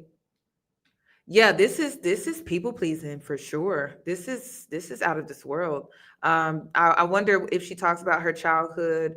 Um, yeah, and he emotionally manipulates her, very abusive. So I wonder if he mirrors some of her parental relationships or guardian relationships. Yeah, very true. His jury was real, because I'm like, there's no way you're out here claiming to have all this money and be a businessman and businesses and this and that, and your jury's not real. For real. Let me So hold that's you why down. I was saying, okay, well, maybe he's just down at the moment, because I seen he still had his jury on, and I obviously had seen what he looked like in the Facebook dating pictures. Ooh, So in my head, I'm thinking his jury has to be real, so he's not no lame, and he's gonna pay me back. Go inside the mall, find the ATM. Y'all, the ATM is not working again. It was not trying to let me get money out at the time at first, or I just wasn't doing it right. I don't know. God, I feel like again. Like literally a worker had even came out. He's like, hey, you need some help? Asking me, am I good? Like he didn't know if I'm trying to do some shit. I'm like, no, I literally just got this credit card. I'm trying to figure it out. I'm just trying to get some money off the ATM. And so then he shows me how to do it, and then it works out. So by then, some time had went by, and I was like, let me use the bathroom before I go back to the car. So as I'm leaving the bathroom, he's calling my phone. He's like, where are you at? Why are you taking so long? What's going on?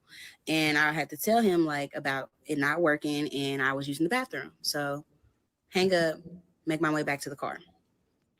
We get in the car, and I handed him the money. Oh, It was $150. So then now I'm hungry. So I'm looking up places to eat, and I'm asking him. I know he's hungry as well, because we have not ate all day. We've been together all day since 8 o'clock in the morning. So I know he's hungry. I'm hungry. So I'm asking him what he wants to eat. I know he's fasting, so I'm thinking something healthy. So I'm throwing out healthy options. And I'm like, what, you want, a salad? Like, what sounds good to you? And he's, yeah, salad sounds good. Let's get that. So I'm looking at places like near us with a salad, and I couldn't really find a place. But then I found a chicken salad place that was like a family-owned restaurant.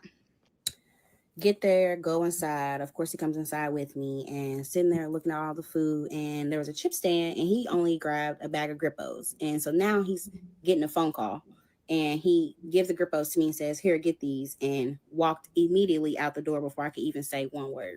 This is part 11. So who the fuck did I meet on Facebook dating? So before I left off, he passed me the bag of Grippos, walks out the restaurant, didn't say a thing. And I'm sitting there looking at the food, I'm like, damn, he didn't tell me what type of salad he wanted. So I walk back out, and I'm like, what type of salad you want? And he's sitting there talking on the phone. I'm thinking he can't hear me from where he's sitting there leaning on my car. And I'm like, hey, like, what type of salad you want? He's like, hey. I'm like, just tell me what you want real quick so I can order it. And he was like, don't you see me on the phone? I'm over here talking business, and you over here asking me questions. Just go in there and order the food. Like, you tripping? So that's when I came back, and I'm like, you're the one tripping. I'm over here trying to order you some food, and you not telling me what you want, but cool, whatever. And I walked off. Ooh-wee. So I go inside, and I order my food. And of course, my nice little self, I still get the bag of motherfucking Grippos. So I sat there, waited on my food for them to like prepare it, get the food, walk out. And as I'm walking out, I'm opening my car doors, and he's like walking around my car to get inside the car. When we get back in the car, I'm like, why were you acting like that? I was literally just asking you what you wanted to eat. He replies, and he's like, listen, motherfuckers don't know when motherfuckers is on business calls, you don't need to be interrupting and being rude. Do you not understand how that's rude? Do you not understand how when somebody's talking on the phone and you trying to ask them questions and talk to them while they're talking on the phone, how rude that is? And y'all, he been like this since day one. He been talking to her crazy since day one. I mean, it ain't even been, oh, you just see a different side to him. Like, hell no. Like he been talking to her crazy, and it's always in her car. Like, and he on the passage, he in the passenger seat. That's, ooh, I would have left him so many times, but I wouldn't even, he wouldn't have been able to have these many opportunities. This is crazy. And then he's like sitting there waiting for me to apply. He's like, and I said, that's not rude when you just ask somebody what they want to eat. Now he's like, he says, listen, when I'm on the phone talking business, it's important. So if I'm telling you to go on and go and I can't talk at the moment, then that's just what it is. So I'm sitting there eating as he's saying all that. And then, of course, in my head, it's trying to make it seem like I'm in the wrong. I'm like, damn, well, maybe he was on a business call and it might have really had been important. So I just didn't even reply. I just kept on eating my food. So then after I got done taking a couple bites, I'm like, okay, I'm about to pull over here and, roll me one. It was about that time for me. As I pull off, he's like, where are you going? And I said, and this is when I finally started speaking up. And I was like, don't worry about it. All you need to be doing is over there riding. I said, you done did everything you wanted to do. Now I'm about to pull over here and do what I want to do. I said, just chill. I'll be quick. It's okay. We sitting there. I'm doing my thing. He's over there crushing them grippos. He finishes, looks down at my box of chicken salad, and I had a side salad. Now he's like, you gonna eat this salad? I said, no, I'm not gonna eat it. You can have it. So he picks the box up, starts demolishing the salad. And while he's doing that, he's like, yeah, I don't eat chicken salad. And then I'm like, sure you don't. Because the way he was eating, I knew that man was hungry. So I finished up, and as I'm pulling off, he's like, you think you can run to Walmart real quick? I said, yeah, that's cool. So do they not have jobs? Do they have not, what is going on? All this money getting spent. Where's the job? Where I got to go to work. I'm going to have to talk to you later, or I'll see you later because I got to go to work. Job. Job. J-O-B. I got to go clock in. Why are we not talking about no jobs? It's money. Every time she mentioned how he need to go here. I'm just thinking about how your credit card or your debit card is going to be pulled out, sis. But I don't hear no job. I just want to know where you going to work? Where's work? Where's the job? Put in the nearest Walmart and on the way. So as we're on the way to Walmart, he's on the phone with one of his friends. And this friend is supposedly signed as an artist to QC, Quality Control Records. I don't know, as a beginner artist, upcoming artist, underground artist, supposedly he's signed to them. What? They're talking, going back and forth, and they're talking about Pierre, CEO of Quality Control. They're talking about him. They're going back and forth, talking about the label doesn't know how to accommodate their artists. Then they were talking about saying that Pierre, CEO, was giving out fake chains to the new artists that they were signing. Now, I have to go on and give y'all the backstory about Miss. Wait a minute. You see why I avoid the chains? You see why the mentalities that come with the chains, I avoid them.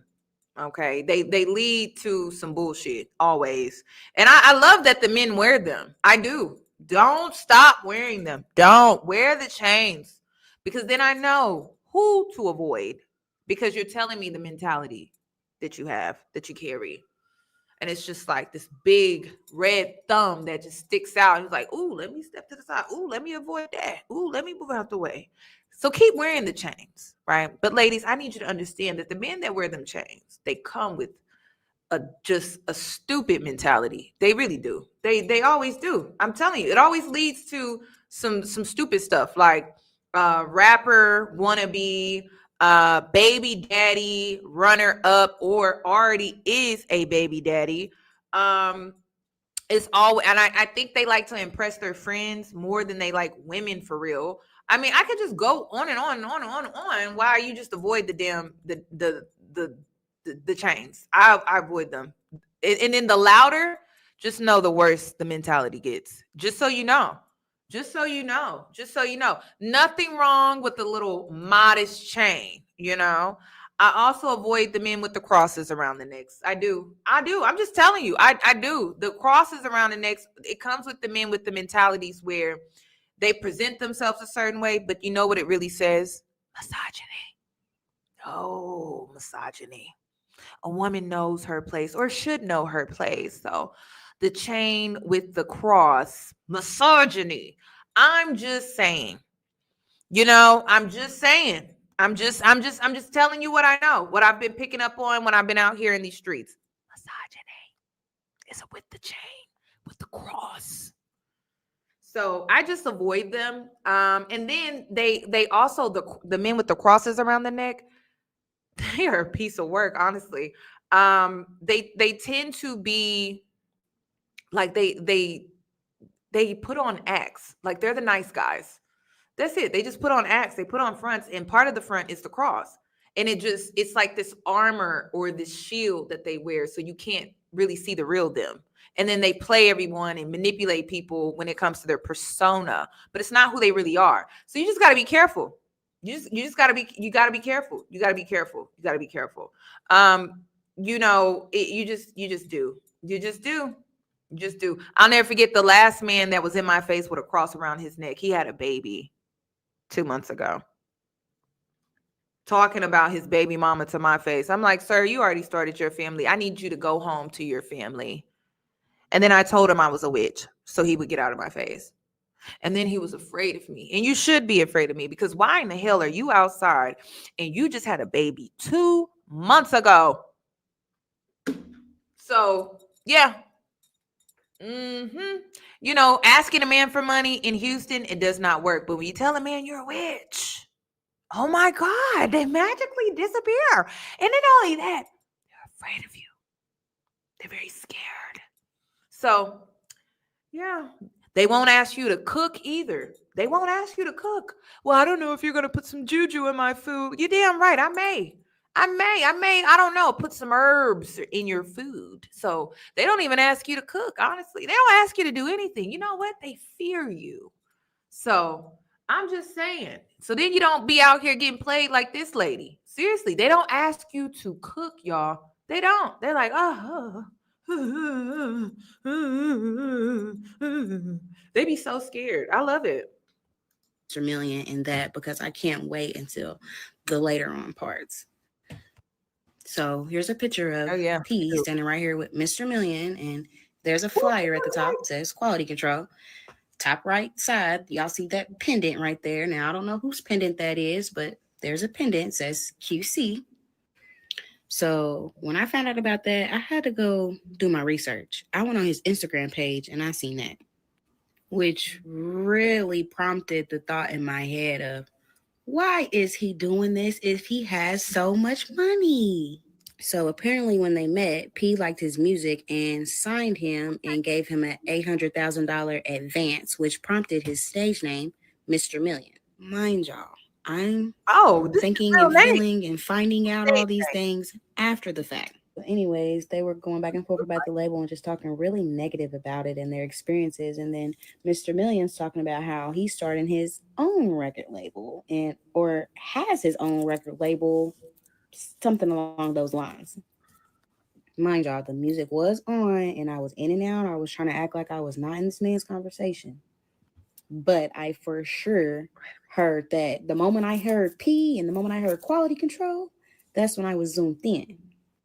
So now they're talking about some type of video shoot, promo shoot, some type of shoot, which I'm assuming in my head, I'm thinking this is what we just got this stuff for. So then I'm having the slightest thought that maybe he is telling the truth about this stuff that we just got, and this is what he's using it for. Oh, he's talking about how many females they're going to have there. He's talking about, man, we're going to grab some hamburgers. We're going to grab some hot dogs just for everybody on the set. They just going back and forth talking about this video shoot. They eventually wrap up on the phone and we get to Walmart. Pull up, park. I instantly pull my phone out and start scrolling. He looks to me and then he says, "You're not coming inside with me?" And I said, "No." So then he looks to me and he said, "Well, I need your card, please." And I said, "No." He said, "You know I'm paying you back. You need to stop acting like that. I need your card." I didn't even respond, y'all. I just gave him my credit card. Oh, When he got out that car, I instantly had the thought in my head, lock that card. I literally said to myself, this is too much. This is gone too far. This is too much. I'm a Gemini, so of course that other side of me is just telling me, the good girl, no, he's gonna pay you back, so everything's okay. that's why. So my dumb self, I didn't. Y'all see why I despise the good girl thing, like the trope when it comes to being a good girl and a good woman. I despise that. I do. I do, because it really be putting women in situations like this. Like, oh, I need to be a good person. Oh, I need to be a good person.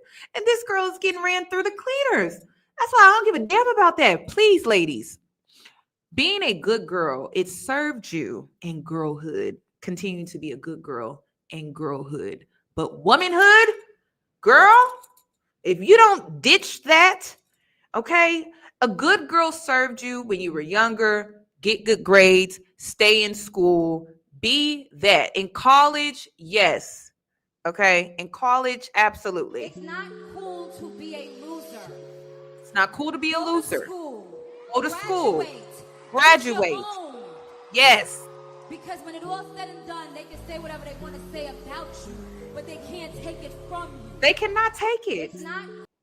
Okay, so yes, when you are a girl, yes, be good, stay in school, get good grades. But when you transition from girlhood to womanhood, you need to let it go, sis. Okay, you need to let it go. You will never have people's respect, and you will not be respected. Okay, so you need to transition that little good girl into big bitch. Because if not, people are going to walk all over you. All right? That's what they're going to do. They're going to walk all over you. They're going to use you. They're going to take advantage of you. Let the good girl thing go. Right? When you graduate across that stage in college, you shed that. You shed it, you let it go. Because now you're really about to walk into the real world and deal with real life situations and the crazy people out here. And that good girl stuff just has to die. Okay? It just does. Has to go. All right? So that's what you need to do. Okay? You need to transition into being big bitch. You go from good girl to big bitch. All right, because that's the only way you're gonna get the respect, or people are gonna walk all over you. Seriously. Seriously. And what does it mean to be a big bitch? I mean, you have boundaries. You have standards. Some may even say you're difficult. You're difficult within good reason, right? Like you're not difficult to just be a bitch. You're difficult within good reason, meaning you're being intentional in why you feel the need to assert yourself in that dominant or assertive way. It's about being difficult within good reason. That's what it means to be a bitch. It does not, like, you just being a bitch, you got an attitude just to have an attitude. That's not what I'm talking about. You need to get in control of your emotions and you need to grow up, right? But sometimes people label women bitches because they are difficult within good reason. And then to label her a bitch is just to be manipulative. You get what I'm saying? So that's what I'm saying. But good girl, it's just gonna chew people. It's gonna have people chew you up and then spit you out, and then you have to pick up the pieces after they do that. It's awful. So when you graduate from college and you walk across that stage, you're shedding that good girl. You're done with that. Now you're moving into big bitch, okay? And you're gonna be difficult within good reason, and people are gonna label you a bitch, and you can't care. You can't. You can't. You cannot care. That's what that is. That is what that is about. Lock the car. 25 minutes go by, and then he calls me and he's like, where you at? And I said, I'm still parked in the parking space. And as I'm saying that, I can literally hear him checking out, and I can hear the Walmart associate saying the total. And then he said, damn, that's it? I thought it was going to be more than that. And then he told the associate to hold on, I'm going to get some more. After he said that, he said to me that he was almost done. He was finishing up and asked me to pull to the front of Walmart. As I'm sitting there waiting on him to come out of Walmart, I'm again reflecting on now everything that I have now done. And I'm like, damn, just left the restaurant. Did not click or register. He was supposed to be the one paying. I just gave him money. Why'd I give him my card? I just gave him money. I just kept reflecting, and then I thought you there was goes the okay charge with on it my at this card. point. Get the notification to my phone from my bank card. $404 at Walmart. I said, that's when I couldn't take it anymore. So that's when I'm pulling up to the front door at Walmart. And right when I'm pulling up, that's when he's literally coming out. Just so happened to be. When he came out, this man was waving me down. He's like, come down here, literally to the front door at Walmart. And I was just sitting there. And then he's literally like, come down here. I pulled up, y'all. I tried to hop out and help him. He told me, nah, it's cool. I got it. Then he tells me to pop my trunk. So I'm hopping back in the car, popping my trunk. I'm looking at him through my rearview mirror, Why and are I we just leaving see Walmart? him We putting the going back into groceries in the Walmart. trunk. But I'm also trying to see, of course, what he got. He was throwing them groceries so quick in the trunk, I couldn't even tell. He gets in the car. The moment he gets in the car, I immediately asked him, where's the receipt? And he told me that he didn't get one. I said, why? He said he forgot. As he's talking, he is not handing me back my card. So I replied back to him and I said, can you please hand me my card back? Now he's like, nah. Gives me my card. And so then I told him, I wish you would have got that receipt because I'm trying to keep all the receipts together. I said, we need to be keeping track of everything that's being spent. Then that's when I told him that we're heading back to your apartment. Hold on, wait a minute.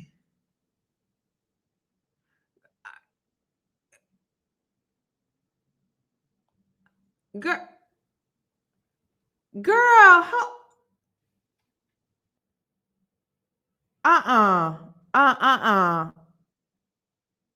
I knew he wasn't. I knew he wasn't even fine. Wait a minute, girl. What? Girl.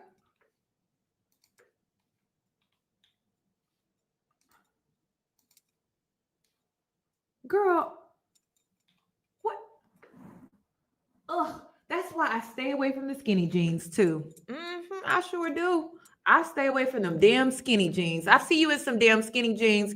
It's a no. If you're dressing like the Atlanta rappers, yeah, absolutely not. I don't care. Y'all can say, oh, Yanni is judgy, she picky, and I don't have no bullshit in my life. I don't have no man problem, sis. Get into it. I don't date the men that look like those Atlanta rappers with the skinny jeans. Absolutely not. Nope. Nope. And a chain around the neck. Oh my God. Absolutely not. Mm-mm. That's crazy. And he look older too. He look like he on the older side. Bitches. He don't even got a six pack. Like this just is crazy. Clearly want my life.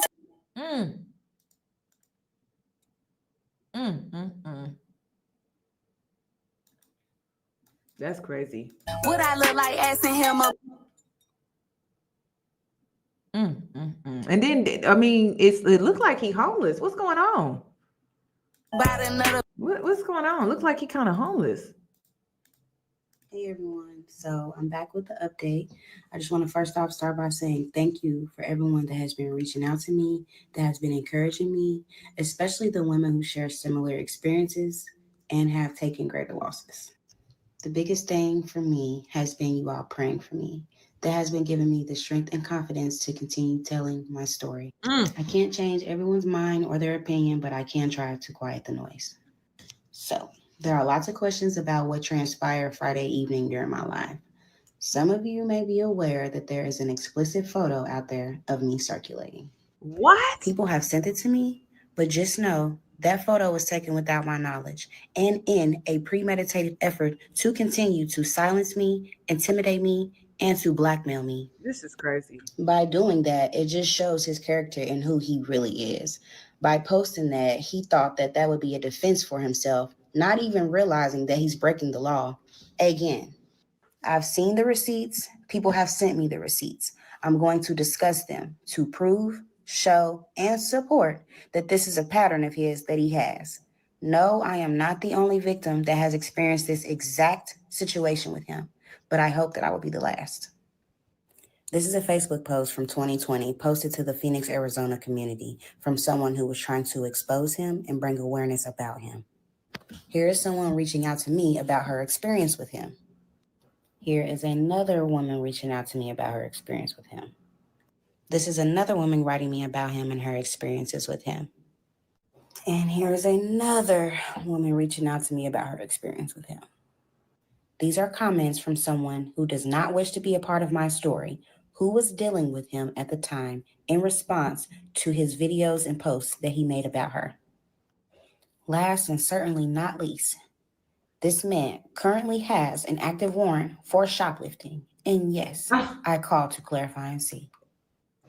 So, again, thank you for bearing with me, the patience, the support, and for listening to my story. No, I am not avoiding telling the rest of the story. I am going to finish telling the story. But I had to take time to go address what was posted of me Friday evening with the authorities. In the midst of that, I've been contacted by more victims and more people who know him personally. Many people that's been trying to find him in many different states. That's crazy. He's constantly on the move to avoid the law and taking responsibility. Not only is this man a con artist, but he is a fraud. And he is referred to the term as a Rolling Stone. This is different from other stories because this is happening in real time. I mean, I kind of picked that up when when I knew that wasn't his place. I knew that wasn't his residence. There are things going on behind the scenes that I have not been able to share at the moment.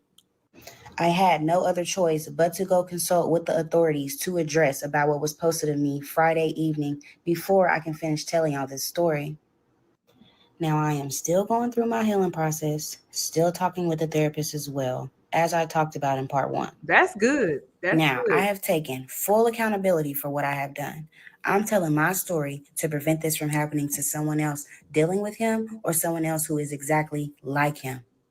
Y'all, I've had a woman reach out to me about her daughter. She's 20 years old, in college, just entering into the dating scene, gullible, and she said that she's someone who isn't aware of men that's out here like this. She's just been letting me know how much this is helping her daughter by listening to my story,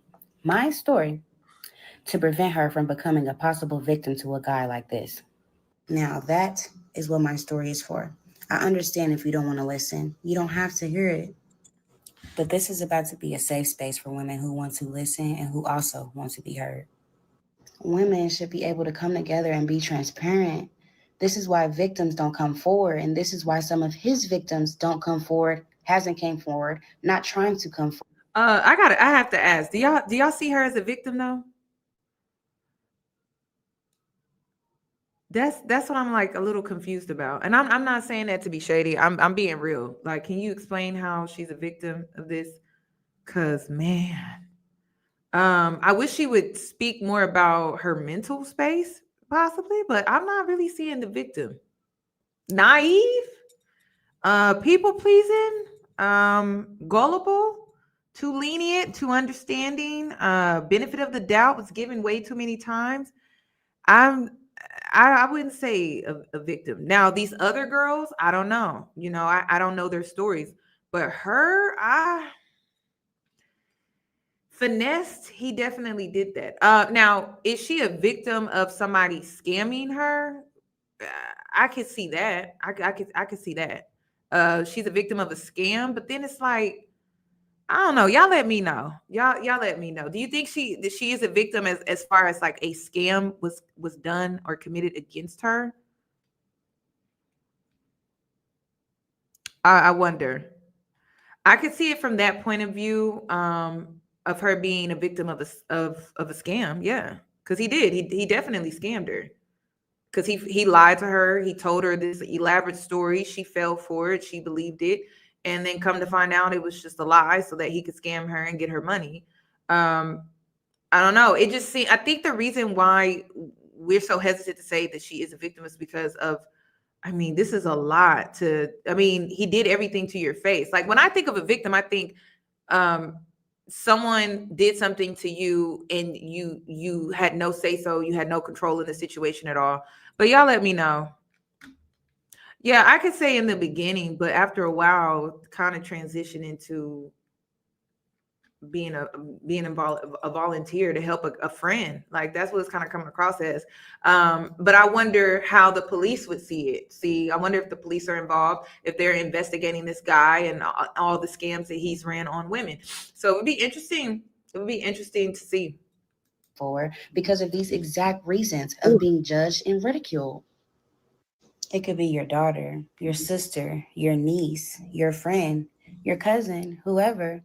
So while passing judgment, just please keep that in mind. I'm not gonna lie. Mm. I almost didn't consider moving forward telling the story due to the negativity and the backlash that I've been receiving. Dang. But it's just been so many women and so many victims writing me and letting me know how my story is helping them in a positive aspect and to continue my journey on telling it. So before you believe a blog or someone else who's trying to tell my story for me, please listen to my story first. Ultimately, the outcome of this is going to be determined by a judge and a jury. So stay tuned. I'll be definitely posting more of the story, including recent updates as well. I'm posting for my followers, my supporters, and the people that have been uplifting me. Thank you. Trust me, for those that have prematurely judged me and already formed their opinions on my story, just wait for what comes next. I'm just sharing this crazy experience that's happened. What comes next? Y'all, this is too much. It is. It's too much. It's too much. In my life with the hopes to encourage someone to please come forward and to please speak up and to speak out because there's just no reason to pass judgment. I'm not trying to be like anyone but me. Can I ask though, what's wrong with being encouraged by another strong woman to speak up? I have to say it again. Thank you all. I truly appreciate y'all for listening. If you're following me, then you'll receive an alert for when I make the next post for part 12. Nothing can be posted of me to embarrass me to silence. So, back with the story. Earlier that day, he had asked me to create an Airbnb account to become a host. So, now, as we're leaving Walmart on the way back to his apartment, he's questioning me, asking me, did I make this account for Airbnb? And I told him, yes, I did.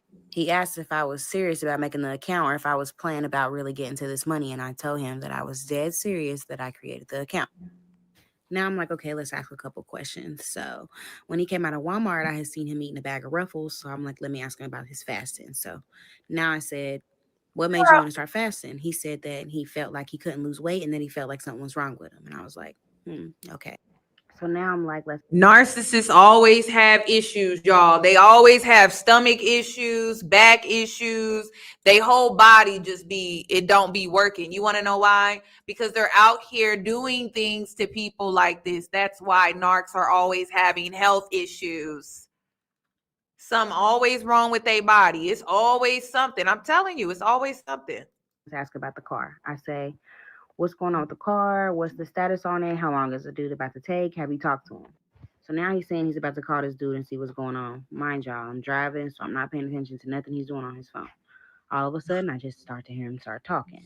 He says, what's up, man? You know, I've been waiting on you. What's going on? And then there was a pause. And he's like, oh, okay, that's cool. What that bitch looking like? Pause. I know that bitch clean, ain't it? I think Pause. so.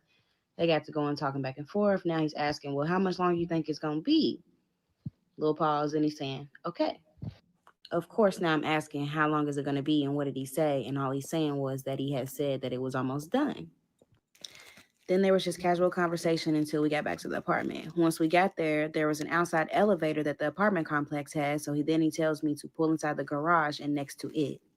I do so. He hops out instantly, begins to unload my car. As he's doing that, now I hop out and try to help him again. And now he's telling me again to get back in the car and that he has it and that he doesn't need help. I had music going and I was scrolling on my phone. After a couple minutes went by, I turned around to look. All I seen was my back rear passenger door left wide open and nobody was there.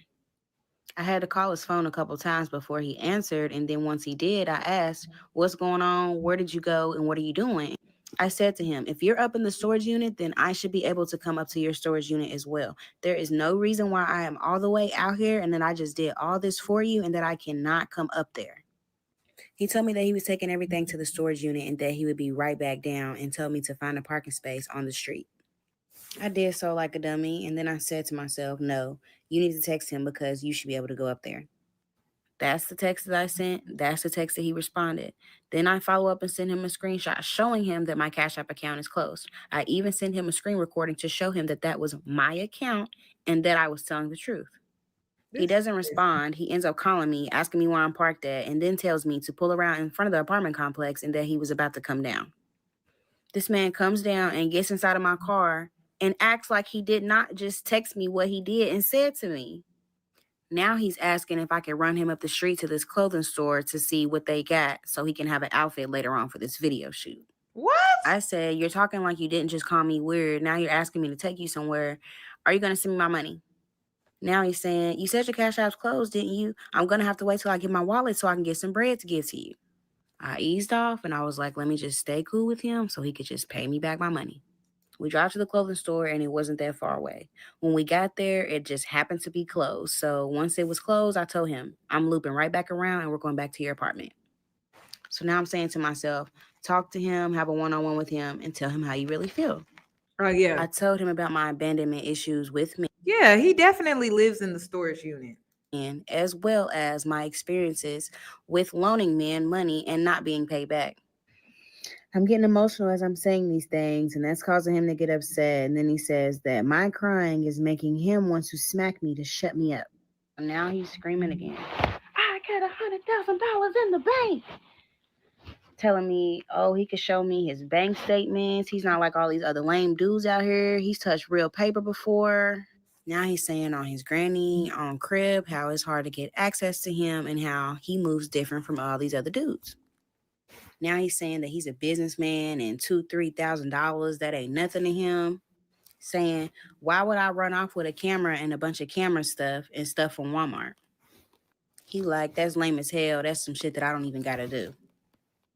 So I backed off of him again. Oof, Jesus. We get to his apartment complex. Mm. He said that he was about to go up to the storage unit and clean it out and reorganize some things. Now he's telling me that I should go get a drink and just hang out and chill out somewhere and just gather my thoughts since I had been upset all day anyway. I told him how I had been driving all day and how I was exhausted and that I just wanted to just chill and just stay still for 1 second. Now I'm saying to him, let me just park on the floor where his apartment was in his assigned parking space. He told me that I could not get up there because, again, he said that he did not have access to the floor and that I would not be able to come down if I went up. I told him that if I leave this apartment complex, then I am going home, and I told him that I am not waiting around on you while you're doing whatever you're doing. Then that's when he says, well, if you don't end up going anywhere and you do end up leaving, just come back and see me before you leave. I looked up the nearest park, which was about 10 minutes away, and when I got there, I had a literal mental breakdown. I was crying uncontrollably to the point where I began to start throwing up. As I'm having my breakdown, I'm just screaming to myself, saying, like, how could you do this to yourself? What are you doing? What are you thinking? Why would you do something like this? By then, I just knew it was time for me to go home for my health. Physically and mentally, I knew I could not go back and face him. Text him, told him I was going home. I was not trying to call him because I did not want to go back and forth and hear any other excuse he had to say. I make it home. He doesn't even reply until hours later. And then that's when he texts me and says, oh, but he misses me. I was asleep the moment I got home, so I did not. Girl, he missed your damn credit card, girl. He missed your credit card. He missed your debit card. He missed your banking account, your checking account. I see that message until I woke up. And when I seen it, I literally only responded, I miss you too, because by then I was just telling him what he wanted to hear so that he would pay me back. Though I've already posted these messages, I am showing them again. Texted him 5:30 in the morning, asking for my money back. Oh, Lord. Well, we wrapped up 12 parts, 47 parts. I don't know what that could be about. Yeah. So I'm just gonna go ahead and leave it here. I don't even know what to say. I mean, if the girls like it, I guess so. I guess I love it for you. I just, this is a lot. This was too much. This is too much. So I would like your thoughts and your opinion on this situation, because honestly, my brain is fried. I don't have it. I really don't. I don't have it. I don't even know if I'm gonna have it for 47 more parts. I mean, well, the rest of the parts. Yeah, we just gonna have to circle back, check back with me tomorrow, because this is too much. I'll see you in the next one. Please give the video a thumbs up, and I hope you catch me in my next one, because if I was her, I would have been gone. Christina! Christina's gone. I would have been gone, y'all. There wouldn't be no damn 47 parts. There wouldn't even be 12 parts. I would have been gone. Okay. So y'all enjoy the rest of y'all's day. All right. Yeah, I gotta go.